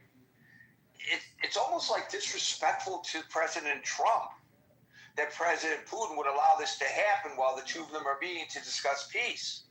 Wouldn't this be symbolically correct to just take a pause in the fighting for a moment while the two leaders are speaking? But no, this is Putin's way, in my opinion anyway, of showing, this is like two alpha guys. Who's the bigger alpha? And he wants to show that he is the bigger alpha. Now, look, all of this adulation in public toward Putin has nothing to do with what they might be saying behind closed doors. It could be a very, as they say in diplomatic terms, candid discussion. The president may be setting him up like a pool shark for some kind of a big letdown by greeting him the way he did in anticipation of manipulating the conversation in a way that he walks away with what he wants, and Putin has something that he can report positively, even though supposedly this summit is supposed to be just a precursor for the real summit, which would have to occur between Putin and Zelensky, because they're holding this without Zelensky. So how much can really be accomplished here? I don't know, unless President Trump gets President Putin to agree unilaterally to end the fighting. But then, of course, comes the details. Are you going to withdraw? And if you're not going to withdraw, did you accomplish anything? Maybe from your perspective you did. And maybe if your desire is altruistic to get the fighting to stop, or even if it's not altruistic because you're campaigning for the Nobel Peace Prize, and now you could say, you got the war to end, I deserve the Nobel Peace Prize. And we do know that he is campaigning for the Nobel Peace Prize. Either way, who cares? You get the fighting to stop, but does it mean much if they don't withdraw? How do you do this without Zelensky being involved? But who knows? They've been in there for a little while, although take into consideration the way they do these talks with Putin. And I don't know how much of an understanding he really has of English, but President Trump will say something in English. A translator will translate that from English to Russian. This gives Putin the opportunity to consider his response because he's hearing the question twice. And that's laborious and time-consuming. Now, here's something that adds to the surrealism of all of this, to which I first referred. We were told, we, the public, that prior to this summit, there would not be a direct one-on-one between Putin and Trump, but there would be two people each, 3-on-3, and I don't know, I guess that includes the whoever's doing the translation, but there would at least be one additional aide there. It wouldn't just be the two of them, I don't know, to use the analogy, putting the kids together without adults being in the room kind of thing, right? So what happens after the applause on the red carpet and the flyover of the B-2s and walking in between 6 stealth bombers? That was pretty surreal, that you put out stealth bombers on display for the president of the Russian Federation to see. Not that they haven't seen them before, the Russians, but still, the optics of all this was surreal. They get into the beast together without aides. So driving from the military, wherever, I'm not even sure where the summit exactly is being held, whether it's on or off the base, somebody can, if it's necessary, can tell us that. But driving from the tarmac to the summit, I don't know how long of a drive that is. The two of them were alone in the beast. So there was a one-on-one. We saw it occur right before our very eyes. Is that not interesting? So I don't think there's any way to predict, given that even that little nuanced issue was reported as one thing coming out of the White House and then turned out to be another. What's happening right now behind closed doors? Now, by the way, there is scheduled a joint news conference after the summit, and we'll see if that actually comes off, and if it does, how this will be conducted and what we may or may not learn coming from the mouths of the horses themselves. One other thing to throw out there, Reuters reported, and it's all unnamed sources, but I'm going to tell you what they reported anyway, that there were discussions at the White House that the president would offer to Putin access to natural resources off the coast of Alaska in return for ending the war. It was detailed, which makes me think that there's some veracity to this. It was detailed to the point that in the Reuters reporting, Russian icebreakers would be used to break up the ice to get access to those resources, those petroleum resources off the coast of Alaska. Don't know how people feel about that, if in fact that is part of any deal and in fact that gets effectuated. I'm not sure that that's a price that the United States really wants to pay in return for ending a war that we're not directly involved in. And I don't know whether just because they had discussions on this reportedly, it's even going to be on the table. And I don't know that even if it is on the table, whether Putin will find that palatable, but I find that very interesting and maybe even from my personal perspective, a little disturbing. So with that lead in to today's discussion, I will now start calling on people in the order in which I see them on the stage. And today that order begins with Scott. Well, Gary, it's good to see you. It's good to see everybody. Even though I've been assailed, my credential to assail things is fine. Great to see the congressman, hopefully congressman-elect, rather, John Kitover, who can contribute to his campaign, my dear friend. And to the point of you being called a fake preacher in the chat, just want to tell you very anecdotally, before we came to Clubhouse, we were on a different forum. Alan, are you on the train? No, I'm at the Acme, actually. I'm actually getting my groceries. Okay. It sounded like it was the train. The next exit or the next stop. Anyway, so Alan will remember this, that when I was hosting the show for a long time on another platform, there was a guy who was on there who used the nickname Newstorm. Remember him, Alan? And he claimed to be a reporter, which in fact he was not. But he would spread throughout the program that Gary is a fake reporter. He's not really a reporter. So, I mean, come on, I'm a semi-public figure. You can look me up and you can see my career. It's all there online. My body of work, some of it is online. But he did that. And so, join the club, my fellow fake person, Scott. Well, I am thrilled to be in any club with you.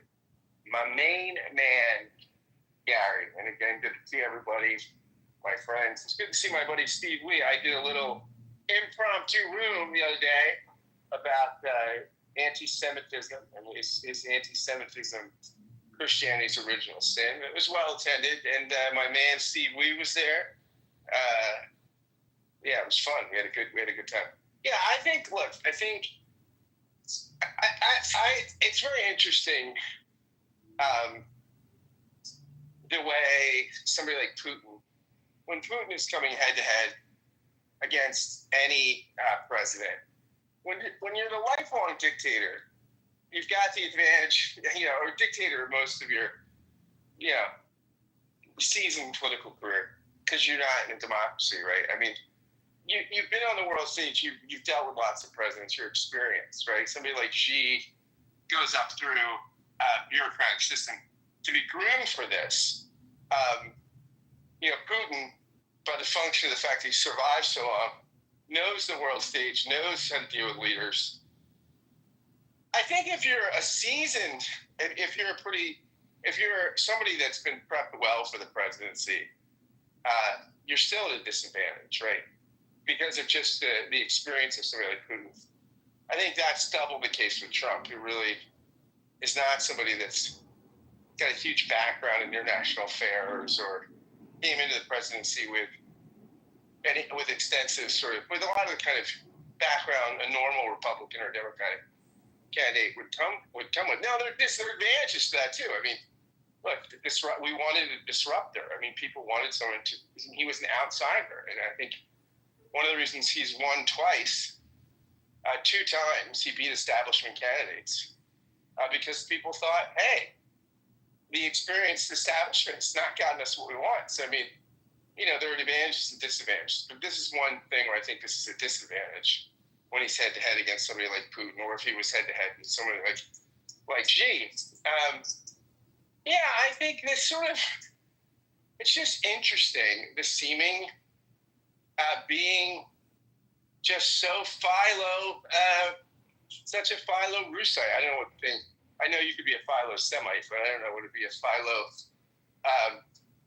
such a Russia fan. I mean, I think Trump clearly seems to have a favorite in this fight, and he could have a lot of reasons for that. But he seems clearly to be inclined to sort of be on Putin's side, to be deferential to Putin. Compare the red carpet treatment to the absolute shameful treatment of Zelensky, right? Which I mean, we all saw, which was notable. I mean, I think Trump has a favor here. I think that's probably going to play out in the willingness to come to push an agreement that will be on favorable Russian terms, right? I mean, oh my gosh, we gave him a less special resources than the war. That would be, especially to end the war in a way that would be favorable to Russia. I mean, that would be really wild, scary. But yeah, I mean, I don't have much to say other than I think I just think it looks bad. If Trump is the broker, I think that will look bad for Ukraine. I think it will be good for Russia. I'm not saying it could bring an end to the. Well, I don't know that it'll bring an end to the conflict because I don't think Zelensky will give in. But by the way, one last thing. Hillary Clinton went on Instagram, I guess, and said that if Trump could end the war without giving any concessions, without giving land, without giving food, anything, but if he could convince Putin to cease hostilities, without giving Ukrainian land to Russia, that she would nominate Trump for the Nobel Peace Prize. So there you go. You heard it here, buddy. Thanks, Gary. I've always suggested that it was all an act. Lock her up. I've always suggested that they have been and remain good friends, him and Bill and Hillary, and that his daughter and their daughter are buddy-buddy. It's all a game of cards, 3-card Monte. Perhaps a house of cards, Gary. Wouldn't that be? Well, you know what? Let's put together a series of political intrigue and call it House of Cards. We're on fire here. I mean, people are already stealing our ideas, Gary. I mean, yeah, I know. I mean, I've asked these people if they want me to get the title of the room ahead of time so I can direct message it to them so they don't steal it. But our good friends, our competitors. Well, the next time I have time to talk to Kevin Spacey, I'll ask him how the hell he stole our idea. Thank you, Scott. William. Can I come back in about 20 minutes? Yeah. John.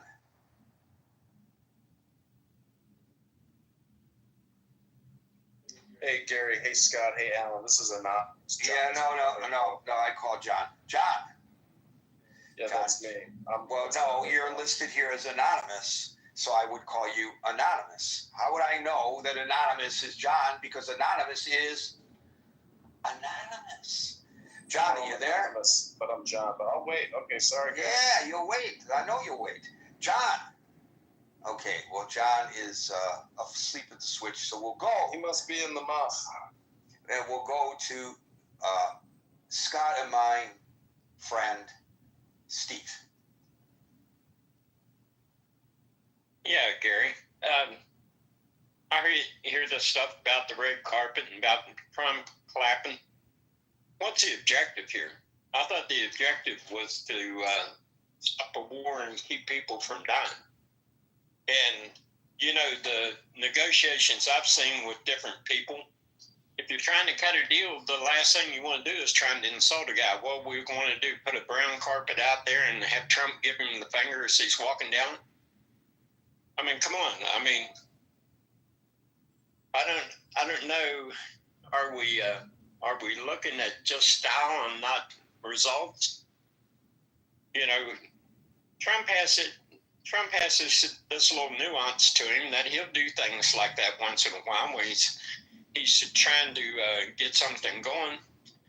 But I don't see that as, come on, buddy, let's go here and see how we can put it to Ukraine. I don't see that at all. I mean, I think the whole thing's convoluted. When Trump went to Saudi Arabia, when they laid out the stuff for him, are we supposed to insult the Saudis? What are you doing? Giving him this role? Can I just ask you a quick I agree with you about this, that you should, if you're attempting to influence a foreign leader, be conciliatory. Don't try to humiliate them. Why humiliate Zelensky then on national TV? Why not also be respectful of Zelensky? Scott.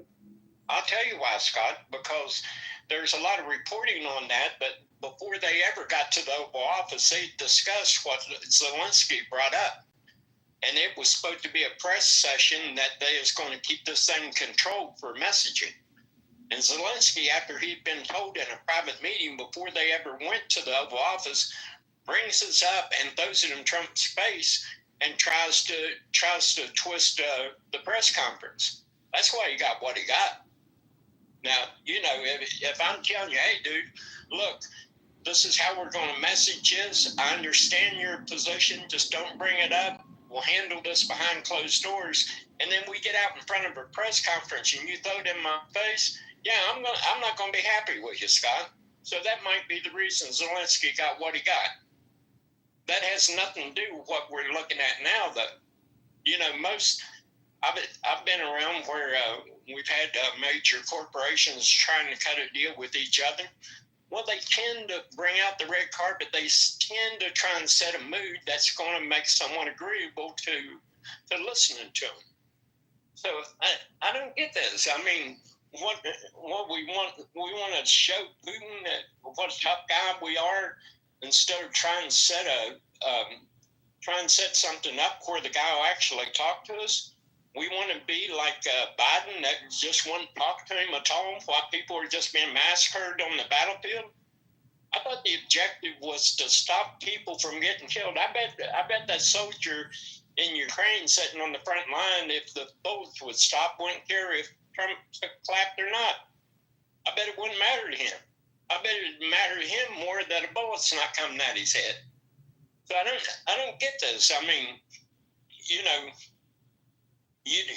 not going to negotiate well with people by trying to insult them. And, his idea of setting the mood for a negotiation may not be your mood or your way that you do it. And this idea somehow that Putin has this leverage on Trump, that he knows all these foreign things and he's been a president for all these years. Look, Trump has been cutting deals with people in one of the hardest core markets in the United States, New York real estate. He's dealt with hardcore guys before. He knows how to deal with them. He's cut deals his whole life. So you think he does? Somehow he's lost this idea of how to cut a deal? You're cutting a deal about a war. You're cutting a deal about real estate. The same principles apply. So I don't get any of this. What we want to get Putin to the point that we get him on his knees and insult the guy and send him home, and then he just turns the stuff loose on Ukraine. We'll get a job. I bet the boys on the front line in Ukraine would really appreciate that. Or you can say, hey, look, man, I'm going to treat you halfway decent, but let's get in here behind closed doors. Let's talk about this and let's see what we can do. I would be more concerned with the results than the pomp and circumstance. If the result is that people stop dying, who cares if the guy clapped on the runway? Who cares? The objective is to get people to stop dying. And this idea that somehow Trump is going to give away land, well, let me tell you something. Putin's already got land. And Britain and France was talking about trying to force him out. Yeah, Britain's got a standing army of 70,000. They're going to go in there and push Putin out. How are you going to push him out of that land he's conquered? Are we willing to go in there and send troops and push him out? Does Ukraine have the ability to push him out? Are the Europeans going to go in there and push him out? So what are you negotiating for? You're gonna say that the guy says, hey, I got this land, I'm not giving it back, but we can stop fighting? Are you going to say no because we're going to push you out? And who's going to do it? And how are they going to do it? Whose son's going to go over there and die in Ukraine to push him out? These are all serious questions, and to act like, well, Putin's going to get over on Trump if Ukraine don't get all their land back. Well, tell me how they're going to get that land back. And who's going to force Russia out of that land? Is it going to be the Europeans? They're feckless. Their army couldn't fight Putin. Three or four of the countries combined couldn't fight him and push him out of there. So who's going to push him out? And if you're negotiating a deal and you concede some of that territory, are you willing to concede territory, or you want to send your sons and daughters in there to fight on a European conflict that has nothing to do with our national security? So this whole thing is kind of disingenuous in my book. You know, you're in here, Ukraine's in a compromised position. They don't have the resources, they don't have the manpower to push him out there. The Europeans aren't going to push him out there. So what are you negotiating for? And how are you going to negotiate? Oh, we can play tough guy with him, send him down the runway and give him the middle finger and tell him what a punk he is. Yeah, he's going to go in and deal with you then. You're going to insult the Russian people and the Russian country, and then you expect this guy's going to cut a deal with you? You don't have to be buddy-buddy with him, but you sure don't want to go in there and try and poison the well before you get into it. And like I say, if the thing falls apart, who's going to go in there and take care of this guy? It's going to be the Europeans. It's going to be us. It's going to be Canada. Canada's sitting there. They talk about Canada. They sit there with their 70,000-man army, too. Let Canada go over there and take care of it. They can't. So what are we talking about? Let's get in the real deal. Not some theoretical, well, we're going to play tough guy with Putin. Yeah, play tough guy how? Tell me how you're going to play tough guy with this guy. And who you going to play it with. And who's going to be involved in this tough guy. And how's this going to be resolved? These are all real questions with blood as the answer at the end of that question. This ain't some theoretical thing. If you're going to play hardball, then whose blood are you going to spill? Where's it going to come from? Whose money are you going to spend? Have people thought about this? So I think this whole thing, you know, the circumstance surrounding, we can make all the hay we want out of it. Thinking Putin is Trump's buddy. Well, you know, if it gets the war stopped and people stop dying, then I don't have to see some of our sons and daughters go over there and spill their blood on that soil. Yeah, they can be buddies all they want. So that's where I'm at. Steve, I think that was great. I was just going to say, that was great. I know, it's very articulate, and I think, and passionate. And I think echoing the mid-20th century, Neville Chamberlain, when there was incursion into Czechoslovakia, was largely the approach, and Chamberlain's approach might be the way to go here. No, this ain't Chamberlain. This ain't Hitler going on a spree. This is territory that is predominantly Russian in nature, and this is territory that there's been a long dispute in. And this is a country that we had NGOs in there fermenting confrontation with them. So this is hardly the same thing as that. Are you at all concerned about the image that this gives to Ukraine? That this is a snub in the face of our stated ally by him greeting Mr. Putin in the manner in which he did? Well, Gary, isn't the substance in the details that come out of this? The people in Ukraine, if they didn't have bombs raining down on their city every night, they didn't have their soldiers being hauled off to cemeteries, you think they care if there's the imagery that comes out? Or do you think someone sitting in a town somewhere would be more concerned with a drone dropping on their house and killing everyone there? I think I'd be more concerned with the substance than anything else. Thank you, Steve. Austin, we've repeatedly tried to invite you up to the stage. For some reason, you're not making the trip. It's not that we're ignoring you. And I know you were on a second ago and you dropped off. I don't know why you're having trouble getting back on the stage. Thank you, Steve. We'll now go to Addie.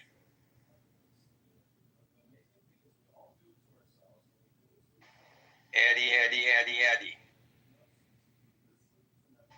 It's going to be one of those days. Andre, are you here or are you on the phone? The indicator says Andre is on the phone. And Andre, in the parlance, paramedic and medical terminology, is unresponsive. Addie, are you back? Yeah. You're going to have to speak up. You're really, really low, buddy. Can you hear me now? Barely. Can't you speak louder? Yeah, I can. What's the question? I'm sorry. Yeah, I can't let you go on like that because nobody can hear you. It's a waste. And we want to hear what you have to say. See if you can fix that. And try again. I'm going to mute you for now and circle back a little later. Circling back on a lot of people. Have you noticed that? William asked for a timeout. John didn't answer. Addie's got microphone problems. Andre's not answering. Let's see if we get a better. And poor Austin is having trouble even getting up on the stage. What the hell is going on today? Let's try Dismal. See if we get a better response. Dismal. First, I should ask, can you hear me? Yes, great success. Okay, so I think overall the summit was largely a gamble with major geopolitical risks and very little in the way of guaranteed payoff for the U.S. or its allies. In fact, like the Russian media already painted this as a diplomatic victory for Russia, demonstrating Russia's resilience to Western isolation. And the threats of severe consequences for Russia are not yet necessarily founded. And it also painted Trump more as a facilitator of dialogue rather than a direct negotiator. And that is something that I would say weakens sort of the U.S. brand. It makes us seem like we're capitulating to another country What's wrong with bringing two sides together to get them to negotiate if there was facilitator? If there was actual like diplomatic progress, maybe.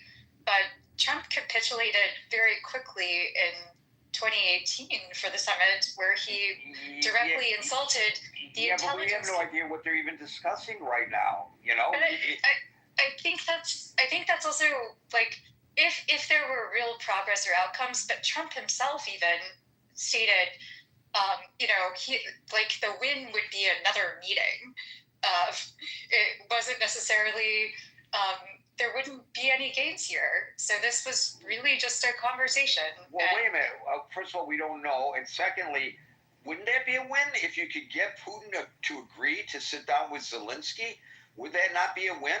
I don't see how that wouldn't be a win. I think that the president deserves the credit if he gets the two of them to sit down with one another and they are able to agree to some kind of a peace treaty.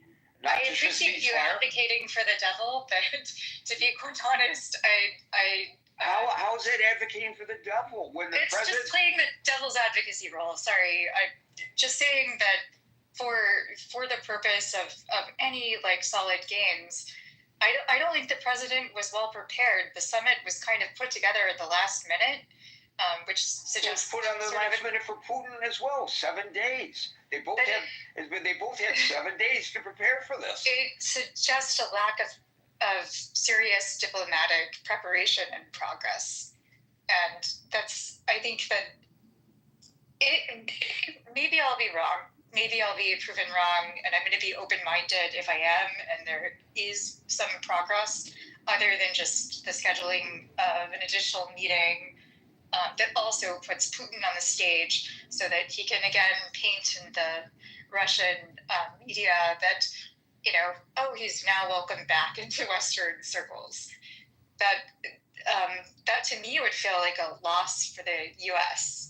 But I think you're right about that, and I think that is a perfect response to Steve's suggestion that some of us are overly concerned about the optics, because the optics be damned. He's right. The optics be damned if you are successful in pulling an end to the war. But the optics are very important because this guy is a pariah, and and suddenly we have elevated him to red carpet treatment and applause. Netanyahu wasn't treated with red carpet treatment and applause by Obama. And nor was Obama treated with red carpet treatment and applause when he went to China. It's not unusual for them not to roll out the red carpet and play the trumpets prior to a summit such as this. This is serious business. So to that extent, I think you make a perfect argument. But to the extent that you are already critical of the outcome of a summit that is literally still going on right now behind closed doors, I think it's okay to question, raise concerns about you're fearful that it won't turn out to be anything. But I mean, you went way beyond that, I think.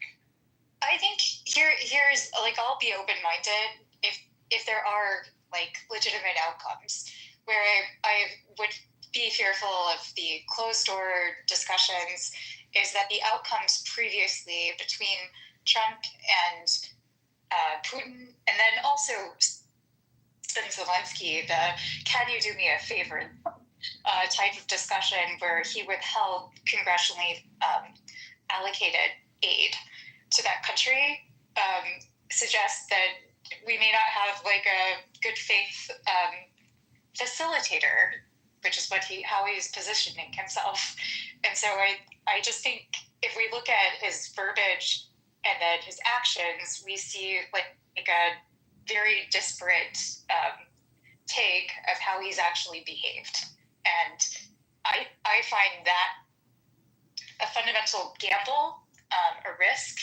I don't think he's well prepared, and I don't think he's necessarily hired the best people to sit opposite what I would see as, unfortunately, I hate saying this, but a far more intelligent group of individuals that actually understand geopolitics and how governments operate and how the world works.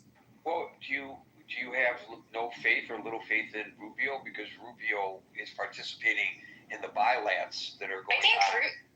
I think Rubio is actually, I don't always agree with him politically, but I think he asks the right question.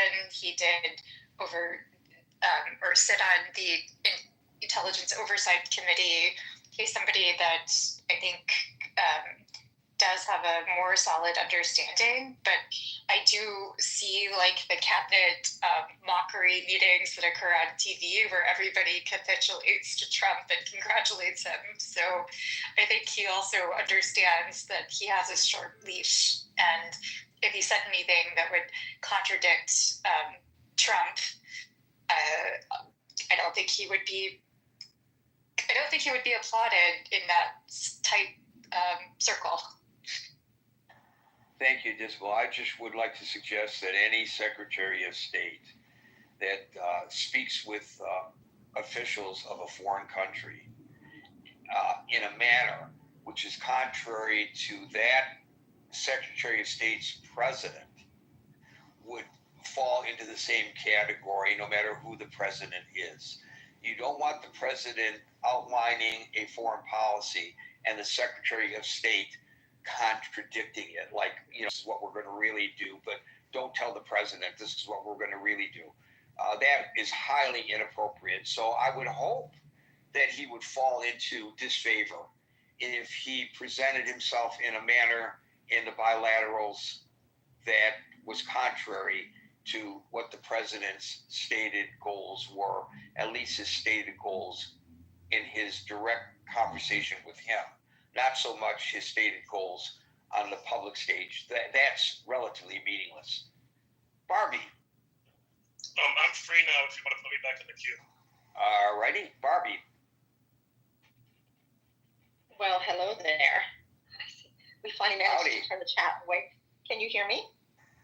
We can hear you, and I'm happy to hear that in addition to your great insight into religion, which we had a long conversation on in the chat. I'm sorry. And it's my fault. it's my fault. I brought the issue of religion up, and that was enough to, release the hounds. But now I am looking forward to your great insight with regard to diplomacy. Oh my God. Well, I don't know that it's going to vary that much because ultimately it's all about the study of human nature. And I was mildly amused to see how much, perhaps it was my comments, Steve, I appreciate you, that it really got under your skin. The reason the clapping is an issue is because, well, the clapping is an issue. It's the fact that he's not at a campaign rally. He couldn't help himself. That was a Freudian slip. There's very few ways that Trump acknowledges other people being, stronger or more powerful than him. That's very rare. But I think it's been very, very clear that there is an admiration there. Now, I hope something comes out of this. But the body language, etc., I have to also disagree that, because he's dealt with, negotiated with tough guys in New York, this has prepared him. Like I said in the chat, Putin grew up, he's got in his veins, in his blood, in his family legacy and history, he was actually raised into this position. And the fact that his grandfather was a personal chef for Lenin, that he cooked for Stalin, that he headed the KGB. It's like George H.W. Bush. Both of them took demotions to become presidents of their countries. Exactly. And also, as I've mentioned, the Cold War, the Iron Curtain, the gulags, the absolute, we've forgotten so much of that. Most people don't even know that history anymore, other than, there were bad communists. They've forgotten that people were committed to mental institutions for their religious beliefs and for other beliefs. It was horrific, and he was in the middle of that, and it was like the Nazis. It really was, and this isn't, an exaggeration. So I think that, we have forgotten that. So he is much more wily, and it's a fact that, for example, Russian state TV has frequently loved highlighting members of the Trump administration, or quoting them, or running them there to say that they support Putin or whatever. So I'm just saying it's not the same as negotiating with a union boss or with a land developer or with a bank in New York, even with the mafia in New York. And I do hope that something comes of this. I don't respect the fact that Zelensky is left out of it. And I will say this, that when they had that meeting in the Oval Office, and he brutalized Zelensky the way he did, my beautiful, attractive 30-something-year-old daughter said, wow, right now Zelensky is the sexiest man in the world. Because he stood up to him. And I don't know. I think we'll see.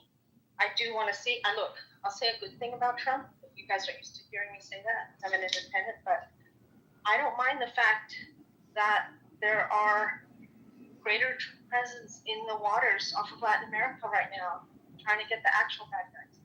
So I'll give you that. We're not going to change subject, but I'm just saying I'm not incapable of saying this either.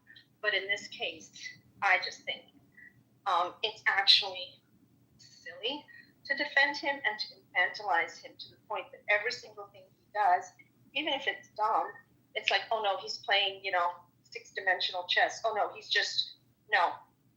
I promise you, he is very manipulatable. And I think in this case, I would honestly suspect that Putin is outsmarting him.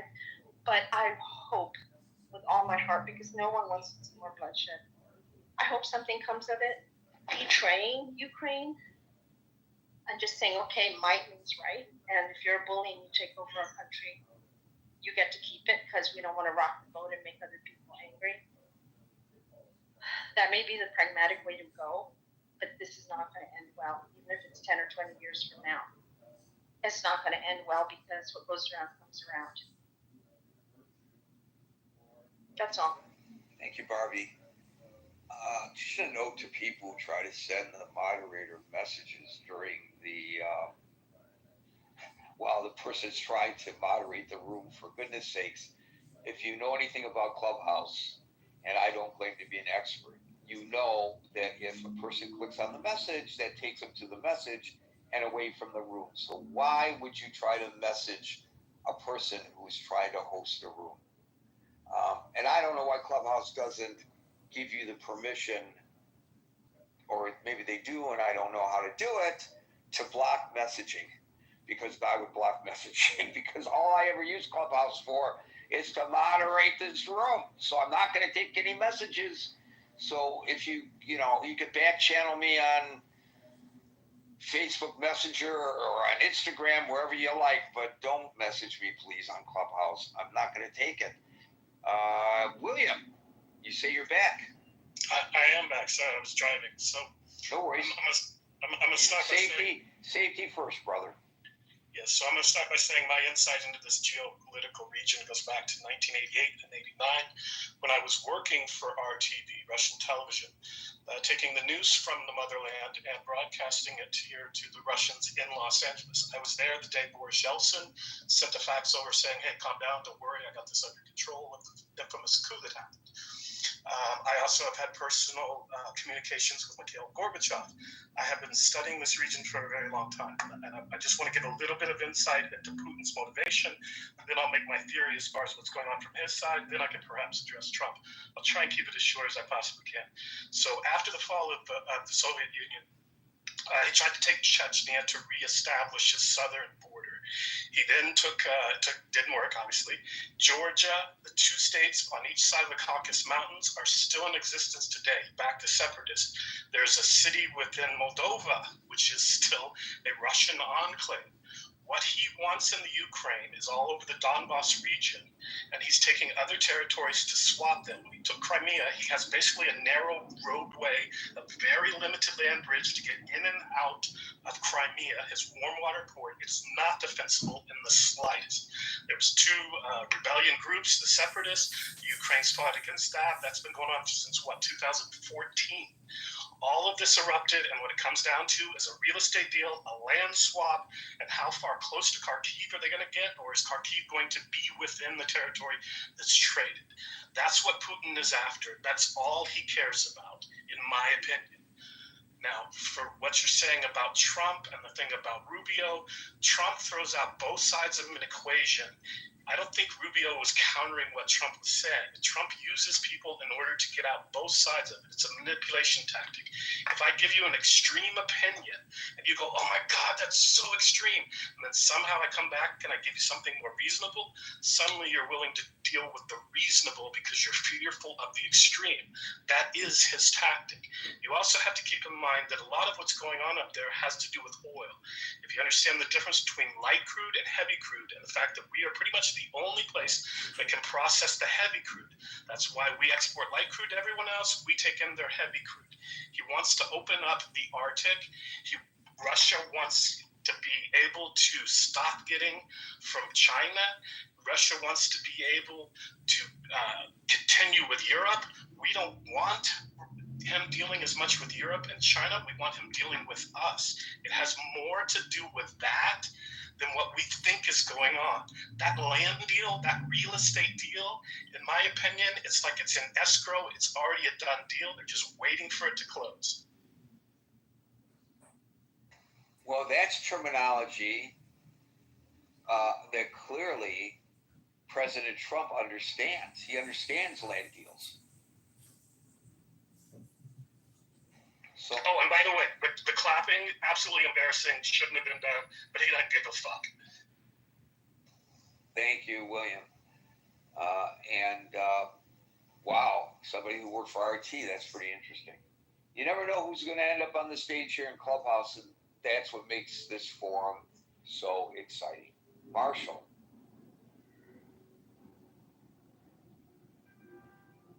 I'm here. Can you hear me? Most certainly can. I don't know what to say today. I have been traveling. I'm going to a bachelor party. And now your audio is muffled. There's a good signal, but the audio is like you're talking into a pillow. No, what it is when I connect to my car speaker system, the actual audio is low. So I was going to say was like I'm going to go ahead and agree with William the Clap clapping was absolutely embarrassing. I don't think he should have done it. I, however, don't have much to say about the rest because I was unable to watch it. So I'll leave it there. Thank you, Marshall. And please drive safely. David.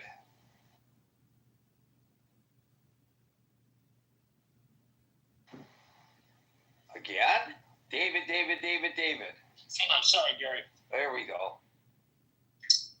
Well, I want to take us back to when Carter negotiated peace with Israel and Egypt, and the historic photo ops of him holding hands with both sides, and how historic that was from the standpoint of the peace that we've had since he brokered that, and now we have Trump with one side of the party, Putin, and no Zelensky. So I think that's a non-starter going into this. The fact that one of the victims and the players in this negotiation is not there. So they're going to have to negotiate something, and then they're going to have to go to Zelensky and get him to agree upon it, or they're just going to ram this down his throat and say take it or leave it. That appears to be what when you only have one side of the party, what's the other alternative? The fact that Putin is coming into this very smirky and snarky, and he's deflecting these very direct questions by the press. He's now on Western soil, so he's receiving the kind of questioning you would get in a normal Western style democracy. And so I think those are great optics for the world to see, because what will be brokered between him and Trump has to definitely involve security guarantees for not just Ukraine going forward, but also the Baltics, the NATO states that align, Finland, and the rest of Europe. And so if he leaves Europe out of the equation with regard to these negotiations, then what is he really negotiating? So again, it's still early to say, Gary. We'll see what comes out of this. I think talking is always better than just shooting. But at the end of the day, we're dealing with a very steeled, sophisticated tyrant in Putin, and he's not good at losing, and he's not going to lose. He's not going to give up something that he feels he's already won. He's kind of in the driver's seat here with regard to he's got Ukraine on their backpedaling. So I think he's got a lot of heavy wind in his sails going into this, and we'll see what Trump decides in terms of how he represents all the important players here, and the red carpet and all that. I know that you gotta. You're gonna trap more flies with honey. To use that metaphor, kind of aligned with some of Steve's comments. But Putin's gonna see through all of that. He's seeing through all of this. He knows Trump's a smoozer, and he's gonna go right for the jugular. And we'll see how Rubio stands tall in the face of something that isn't right for us, isn't right for the Ukrainian people. Hopefully he grows a conscience. He comes from a family background like mine, where dictatorships and autocracies ran his family out of Cuba. And so he needs to think about what he's dealing with here. And does he want another Fidel Castro raining down on the Ukrainian people going forward? And that's all I've got to say. Let's just cross our fingers and hope our better angels win here, and the future democracy holds along the legacy of Reagan tearing down this wall, World War II, and the architecture of the post-Cold War, and all of that we enjoyed. And I'll stand there. Thank you. This is a complete aside to the main topic, but an observation I'd like to make. I'm looking at the feed coming from the briefing room at the Joint Base in Anchorage, Alaska, where Mr. Putin and Mr. Trump will address the reporters when they are through. And there are various reporters there doing their stand-ups. Of course, they got to fill the time, and it's they're most of them, I'm sure, network people, and I don't know, they're probably from all the world. And there are those there with the traditional big cameras and standing up at the platform, but there are a number of them who are standing in front of the stage, reporting back live to their networks using iPhones. It's remarkable how technology has changed. Holy cow. It's just, to me, having lived my entire life covering, my entire adult life as a journalist and standing alongside the TV folks at events and hauling in all the equipment. No equipment, no camera person. Just the correspondent and an iPhone. Just amazing how the technology has changed. Thank you, though, for that, David, and we'll go to Tiger. Hey, Gary. I just watched the footage of the two leaders coming out of their planes and meeting on the red carpet. And I have to say, the entire thing looks to me highly choreographed. Of course it was choreographed. They timed the arrival of the planes. I don't know if you saw the split screen. The split screen, they were walking down the stairs from their presidential planes at precisely the same time. They both touched terra firma with their first foot at exactly the same time. Of course it was choreographed. Yeah, that's exactly what I'm saying. And Trump even got two of the F-22 jet fighters in front, and as if it's a showing of strength. Like, you could interpret it that way, but I do wonder, like, who the audience is going to be. I think he's primarily putting up a show for his domestic constituents, just like perhaps Putin is also using this as an opportunity to do propaganda within Russia's. He got into the beast alone with the president, and all these cameras zeroed in, and he was like grinning. I mean, this was a big photo op. So Trump had the photo op of greeting Putin, getting him to the table, showing the power of the United States on land that was once P.S. part of Russia. So, boy, he got his licks in. But Putin got his licks in using the same photo opportunities. So it's all optics, and that's why we should not be so dismissive of what, as you correctly point out, is being choreographed.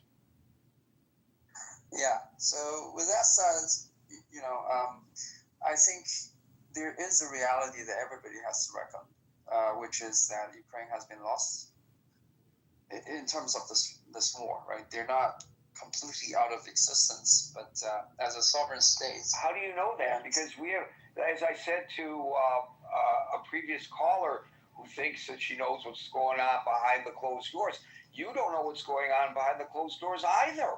How do you know that Ukraine is lost? Well, it's because I watched updates on the satellites and the detailed map on where the battles are being fought and which land are being lost. So I have a very up-to-date understanding of how the war is developing in eastern part of Ukraine. So, yeah, it wouldn't be an understatement to say that the front line, from Ukraine's perspective, is being collapsed right now. The last fortress in the Donetsk region they have, which is Pokrovsk, is being surrounded on three sides, and there's a single road that can be used to carry troops in and out, and that's already being covered by Russian.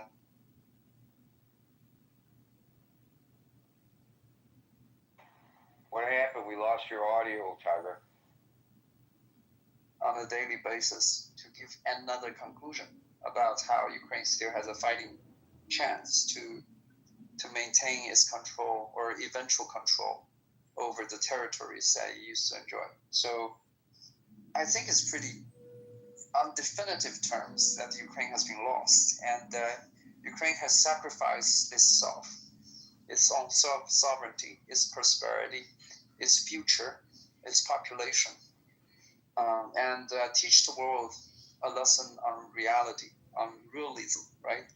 I remember there are idiots earlier in the war celebrating that Ukraine is going to have a counteroffensive and the Russians won't have a chance when that happens. And people like Greg Suttel, I don't know if anybody remembers him, used to say, in the diplomatic circles and in political science, realism has already been forgotten. Nobody cares about realism today. People cares about values and things like that. But I think the reality is that it's a slap in the face to all those people who operated on ideological grounds and disregard the unfolding of reality, which is actually material and physical, and there is logic behind it. So once we are confronted and we have to recognize the reality, then I think this is a welcoming development, because if you listen to people who know the negotiation, actually the events leading up to this war, people like Jeffrey Sachs, who of course has a narrative, right?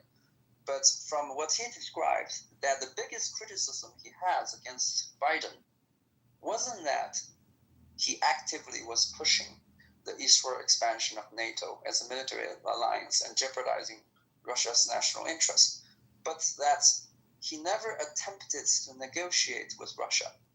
And when two superpowers, if Russia still qualify as one, are, having this chessboard in front of them, they're playing their moves one after another, the biggest mistake you could make is to not communicate with each other, right?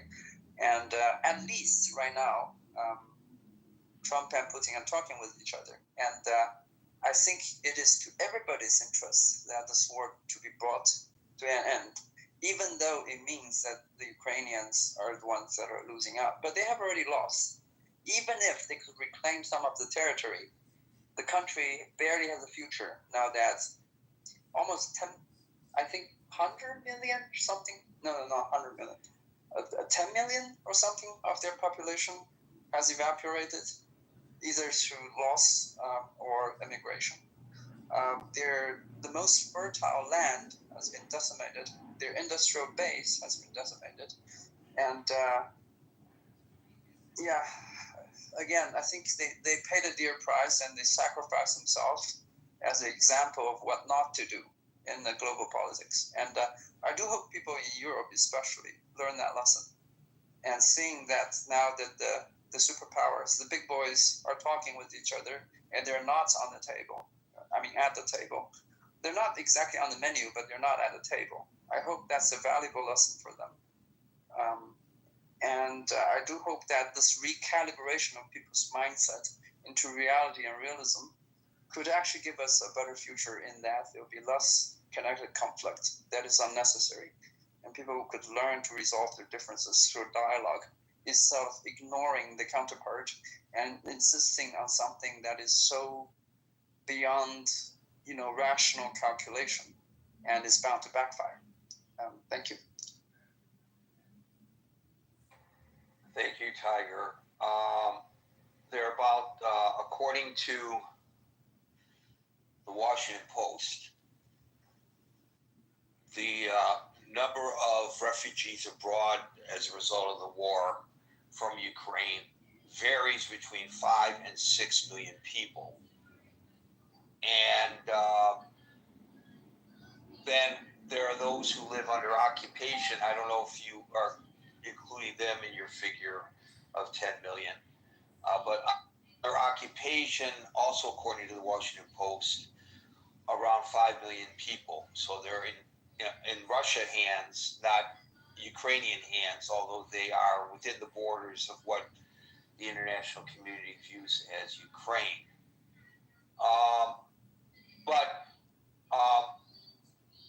In total, now I'm going to Wikipedia. Let me look. In total, it's actually greater than what you said. I think. Let me see.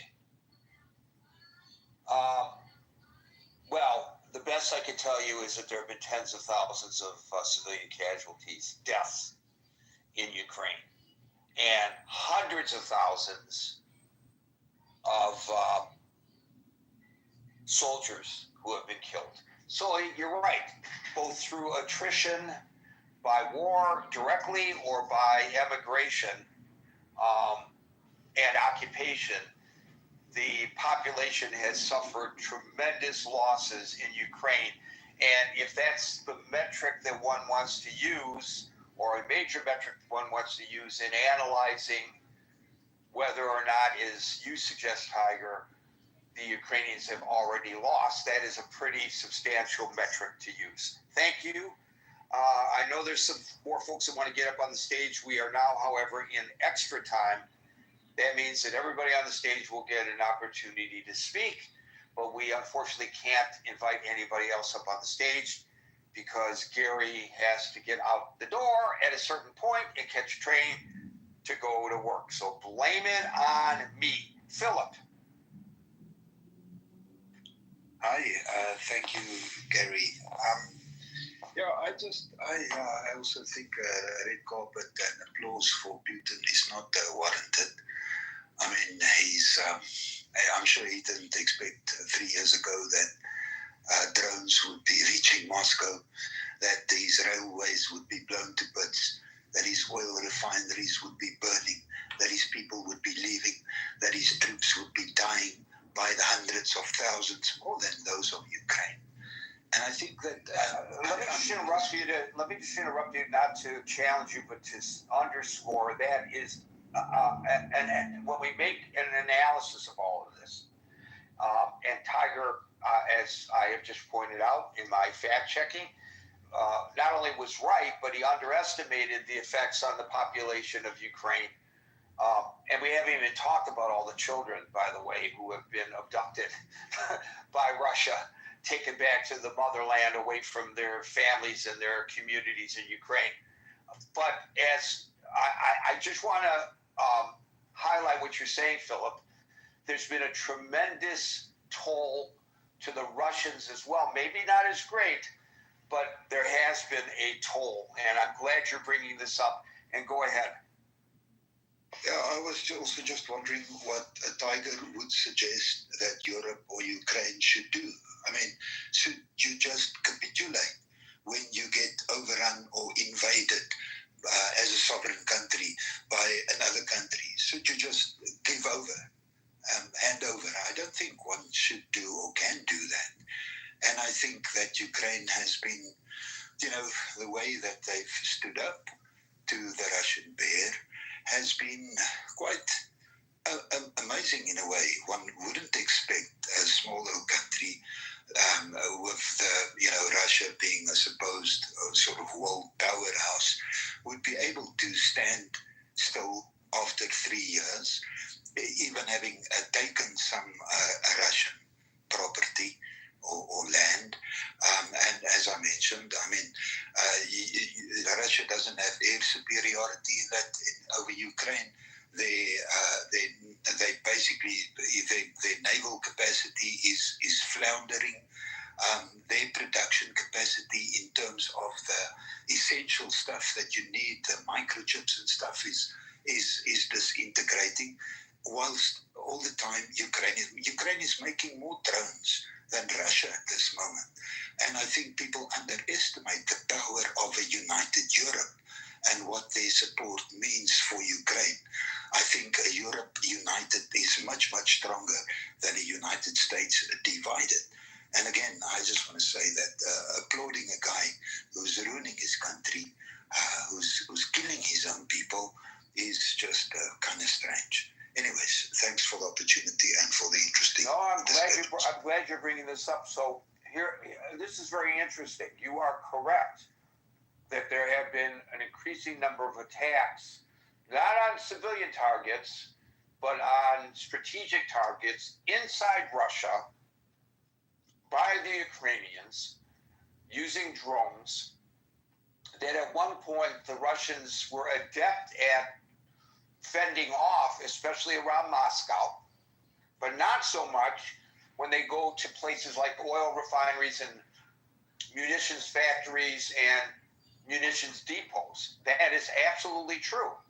And I think part of the reason they're getting greater superiority with regards to the drones, it's thanks to the Israelis and the Americans for what we have collectively done. Now, I know it was only one attack with the Americans, but what we've collectively done to Iran that has impeded their drone production, because they were exporting all these drones to Russia that they were using, and so their supply of drones has diminished some, and it should not be outside of the scope of our analysis of battlefield successes and failures to note that the Russians have been forced to empty prisons in order to satisfy their conscription needs and to bring in foreign mercenaries from North Korea, and I think maybe elsewhere. I think they actually brought in Chechnyan rebels and released Chechnyan rebels from prisons to fight in Ukraine. It's taken, yes, we see the tremendous toll that it's taken on Ukraine. And yes, those who point out the battlefield boundaries are absolutely correct that Russia has been successful in taking over and controlling certain regions of Ukraine, and that is an absolute metric that's easily seen and analyzed. You don't have to be a retired general on CNN explaining it to us. We could see that with our own eye. But you're absolutely right, Philip. We should not lose sight of the fact that Ukraine, against so many odds, with the help of the Europeans and, of course, with the help of the United States, has stood in there. If it's a knockout, it's as Tiger suggests, it's a technical knockout. They're knocked down for the count for 10, count of 10, and needing smelling salts to wake them back up. That's not where they're at right now.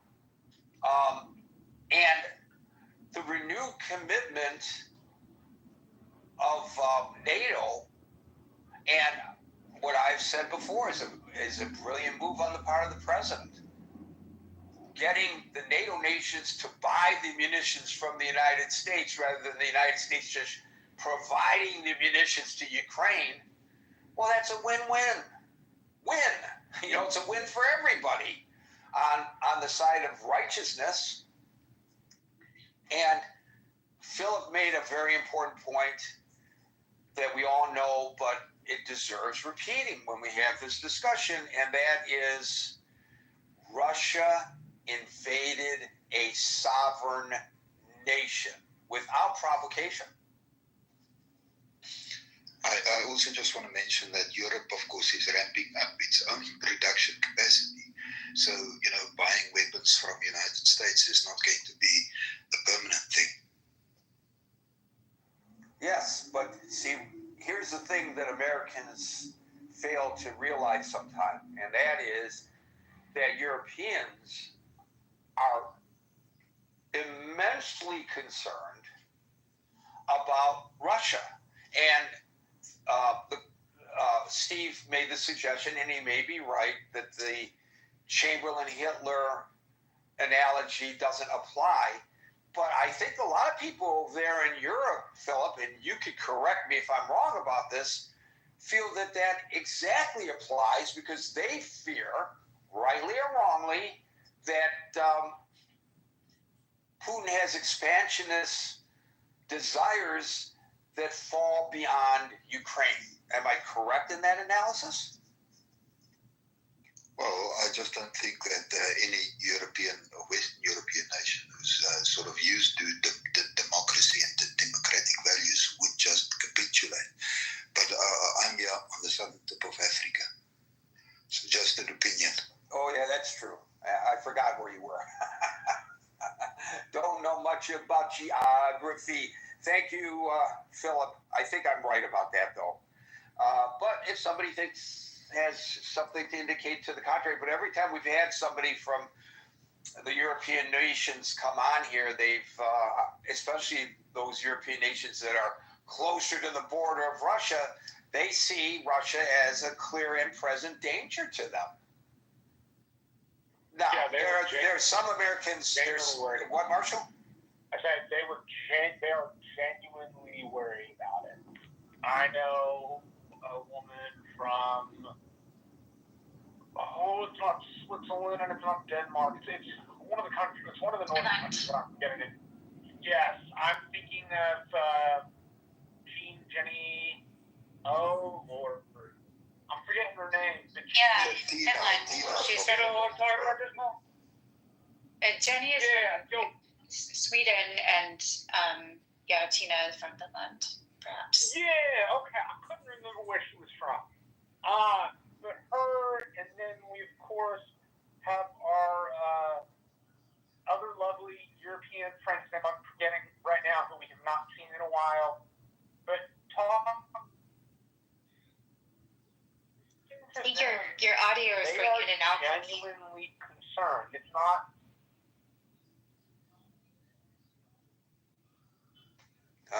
Marshall, we lost you there.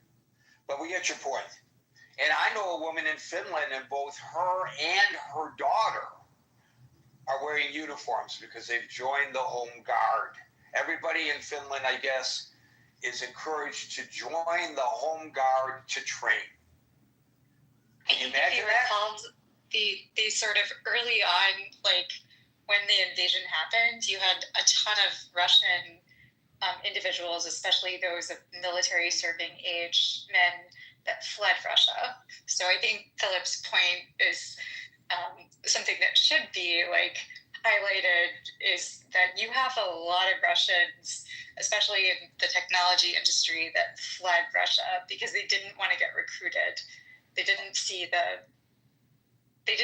need to pursue that. That's a great addition. A great addition to what Philip had to say. But I want to try to maintain the order as best as possible. Thank you, Philip, and we'll now go to Catalyst. Greetings. I'm a former Cold War military vet. Came in during Reagan and saw this whole thing play out and studied conflict for a very long time. This is very akin to to Vietnam and China sending their troops down to buttress their forces while fighting the Americans in the 60s. I see this ultimately as Ukraine winning when you have a major superpower, or what used to be a superpower before 91 actually, because they're not, using old tanks on a battlefield, and you have citizens who are very smart individuals, and you've got Ukrainians. I see them in Silicon Valley a lot, running companies, who are creating and using commercial off-the-shelf drones to bomb old tanks. It reminds me of, if anyone studied how the whole Ho Chi Minh thing took place in the 60s and what was going on, and how the guerrilla war fighters were beating back larger numbers of individuals. I look at NATO, or Europe sponsoring NATO, buttressing Ukrainian forces to fight back Russian aggression coming into Western Europe, almost like China was sending troops down into North Vietnam to fight against Americans. I also look at this whole political theater with Putin, who's a master spy. I remember him before the FSB and KGB days, playing this particular president who's completely outclassed, outgunned in every shape, way, or form. And it reminds me of, at the same time, when China was sending down troops to North Vietnam to fight Americans after the French had left. It reminds me of, I recall that Nixon, at the same time in 71, after he finished the gold standard, was negotiating with China to open the doors to Americans' markets while we're still in war. The whole thing is a hustle. So one thing, and I love your commentary on this, that isn't often mentioned, is that in a way maybe Russia lost this war if their goal, as I suggest that it was to do this in 1 week or 2 weeks' time. Because I think their goal was to take over the government, and they thought that they could roll up that one road to Kyiv and occupy Kyiv, and then they literally got bogged down in the mud, and they were sitting there as sitting ducks, and they never made it to Kyiv. And, so this was Putin's big battle plan. Big battle plan. No serious losses to the Russians. We'll just toss a couple of battalions up the road, overtake Kyiv, declare that we're running the government, and we've got the entire nation. Get rid of, hang Zelensky in the public square, over and done, and then back home in time for tea. But that didn't happen. And we can thank President Xi for that, by the way, because Xi didn't want them to be attacking Kyiv during the Olympics in China. And so they delayed the attack, and then the rainy season came, and the rainy season caused for the muddy roads and caused for all that heavy artillery to which you just referred to bog down. And you're absolutely right. They were hitting and running, and they couldn't be chased, just like we couldn't chase the Vietnamese people in the fight with North Korea, because we didn't know our way through the rice paddies and the tunnels. And they blended back into the community anyway. They weren't wearing uniforms, and it's the same thing with how this whole thing. So they lost the war based on their intent in the first 2 weeks, or at least the first month. And so then it turned into something completely other than they had anticipated, and that's why we are where we are today. Is that a fair analysis, Catalyst? That is very accurate, sir. Ukraine will win because they are more committed, because their backs are to the wall. Europe will help them, Western Europe, because they see them as the stoppage coming further west. So you have individuals that have the will to fight and not lose, using the current modern 21st century guerrilla warfare of commercial off-the-shelf drones, and then being buttressed maybe with Israeli arms, but a lot of Turkish arms for their drones, and attacking strategically. They will wear down Russia through attrition, because they will not stop. Russia will stop. The people will get tired of it. They're emptying their prisons, getting conscription people, Chechnyan rebels, who would have thought, into the fold. And now you have Ukraine's not stopping. They're not stopping. If the United States wants to pull out, okay, but Western Europe is not stopping. It won't. And this right here, this pursuing peace in Anchorage, Alaska, I remember that military base. This is all just, I think it's the Air Force Base. This is all just theater and trying to telegraph something that's not there. Reminds me of when the Russian ships during the Cuban Missile Crisis, has anyone ever studied that, when they were trying to bring more missiles in, and the U.S. Navy shot shot weapons across the bow of the ships to make the Russian ships turn around to get rid of the missiles in Cuba. It's the same thing. This is just theater. It's a massive psyop, as we called it when I was in the military intelligence. It's a massive psyop that's taking place right here for the world to see. And also, Callis, once again, you brought something into the conversation that I had not anticipated. You mentioned just briefly Israel, and I have no personal knowledge of this, but I suspect Israel is heavily involved in providing intel to the Ukrainians. I don't think Israel is sitting back and not assisting Ukraine. Again, I have no way of knowing that to be true, but I just, in my bones, that's what I feel. Zelensky is a Jewish man. Of course they're supplying intelligence. Exactly my thought. You should come to the stage more often, my man. Okay, we'll now go to the ever-patient Anonymous. Hello, Gary. This is Anonymous, and I'd like to remain anonymous. So That's funny. That is funny. This is Edmund. Hey, Edmund. What's that? I'm not sure what she's talking about. This is Anonymous. I'd like to say my So I want piece. to know whether, let's take a vote. Is Scott's Trump or Anonymous's Putin better? We need to take a poll. Scott's Trump is like way better. Okay, Anonymous, go ahead and make your point, and then we got to wrap it up here pretty soon. So go ahead. Yeah, I think this is a great day for America, a great day for Russia, a great day for Ukraine.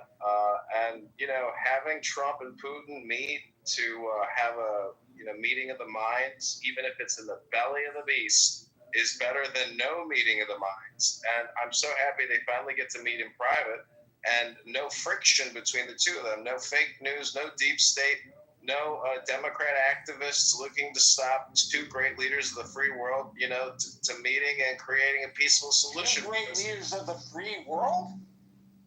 Yeah, they're great leaders because Putin and, Putin's he's got a lot of nuclear weapons. Well, he's a fascist, but, every 4 years we elect a fascist in this country. We're $37 trillion in debt. That's fascist. That's a fascist economy to me. That's not a balanced budget act.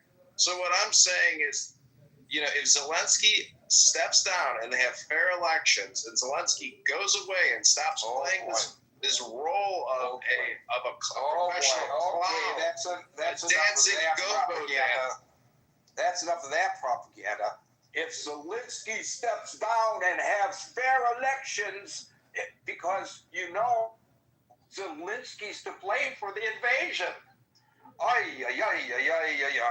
John. Gary, that's what happens when you have Edmund on your stages. He's never serious. I know. It's entertaining, though. It's entertaining. But you know what, though, Gary? His lack of seriousness makes him a perfect candidate for the United States Congress, especially in the era of Trump. He really. Well, wait a minute. If I were running for Congress, and once again, I have to give this guy campaign advice, because every time he speaks, I have to help him. If he's serious about running for Congress, does he want to be quoted in the media in his congressional district as saying that, as he just did, we all heard it, that Mr. Putin is a great leader of the free world? I don't think that's going to win you many votes. But that's just me. What do I know? John.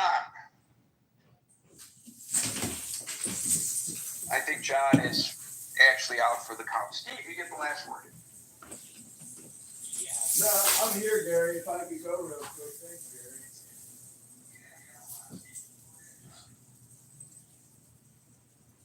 Yeah, I just got to agree with that former anonymous speaker, because it's my belief that peace is the best solution now, and we should be rooting for Trump, and we should be rooting for Putin, and we should be rooting for the people of Ukraine so that peace can abound and people can go about their lives and no more war. Millions of people dead in Ukraine.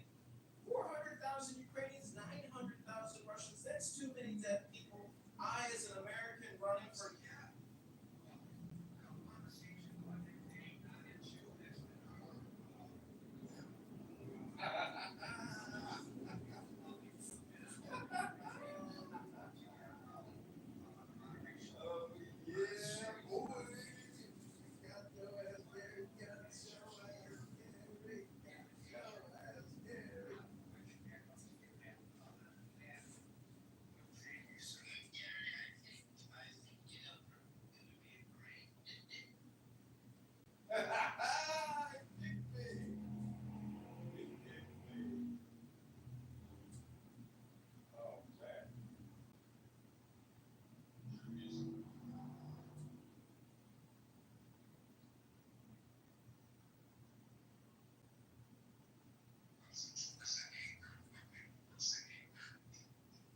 enjoyed that Gary Ballengard warm-up, bro.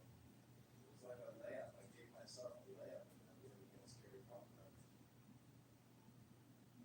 That's right. He kicked me from the room too. What a cow, bro. Yeah, I live streamed it all.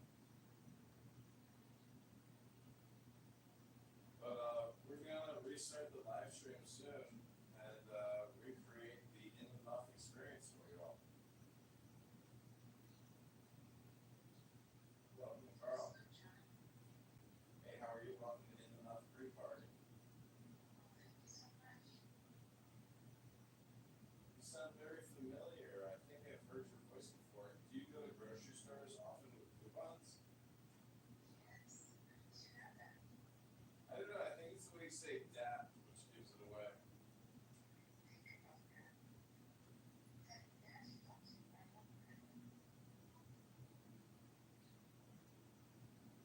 I think this is where the campaigns will have candidate John Kitover, so you get a nod.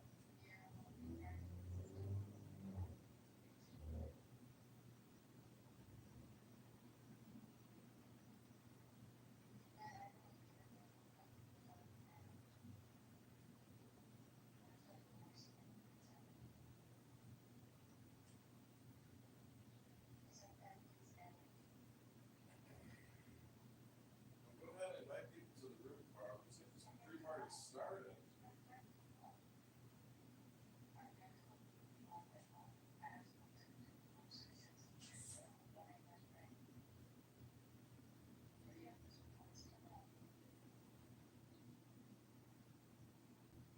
Welcome, Chanel, to the room.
this is the pre-party mojo positive vibration experience you're looking for, Matt. Cool.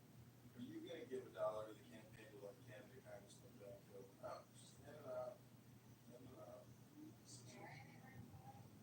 I don't know. If they're, protecting.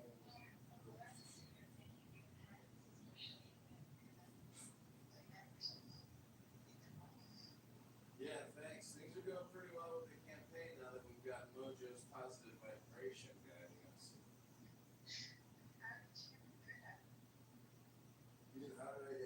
How did I get positive mojo vibrations?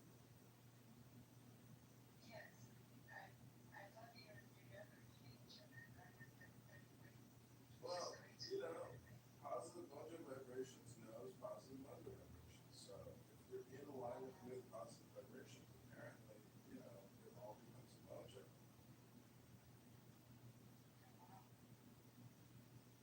It's like keep encouraging you to get to the gym. Stop hanging out in these little dorky rooms like Julian SeaWorld. I mean, give me a break. How many days and weeks did you spend floating in a suit called Julian SeaWorld?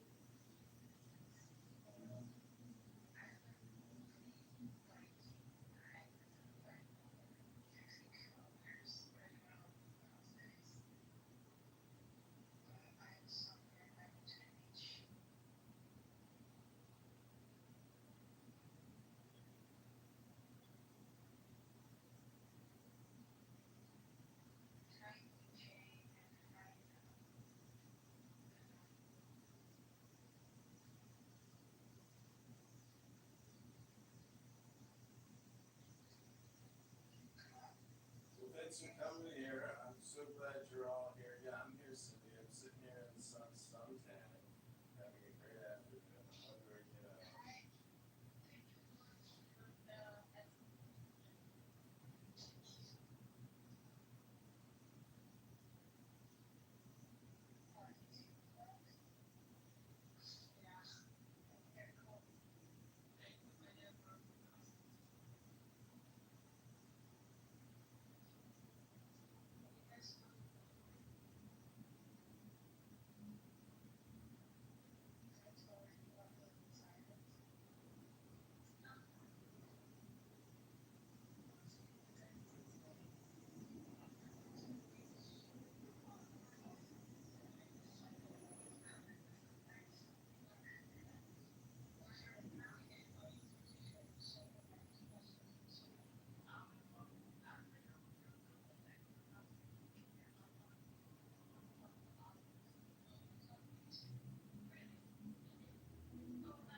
to go about our business and stop with all the wars so our families get the children and live in good housing, not pay too much in taxes, and we just want good food and good transportation and no terrorism.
Look at Reverend. Reverend is picture of homeless guy. That's a black woman. That's not her picture. It's not my picture.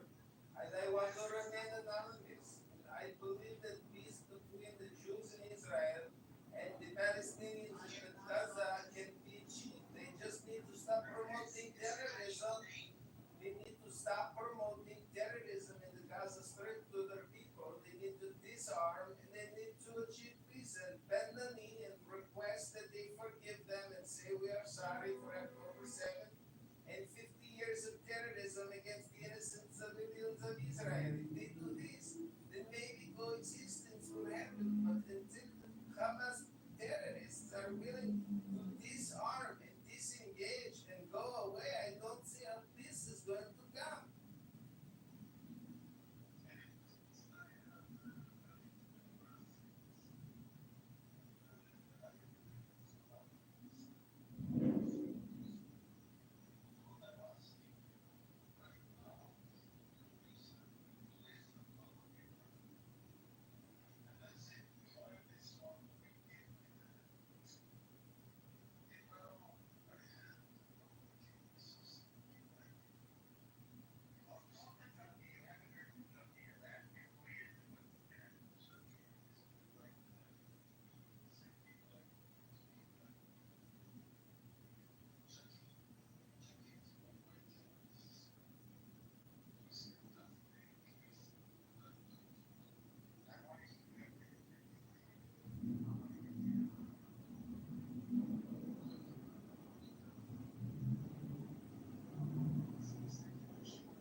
confusing, man, because you stated your contention is that you have to prove a direct link between the intent and the act before calling it genocide, right? But that's exactly you have to prove the intent of the act as demonstrated by the orders. They also have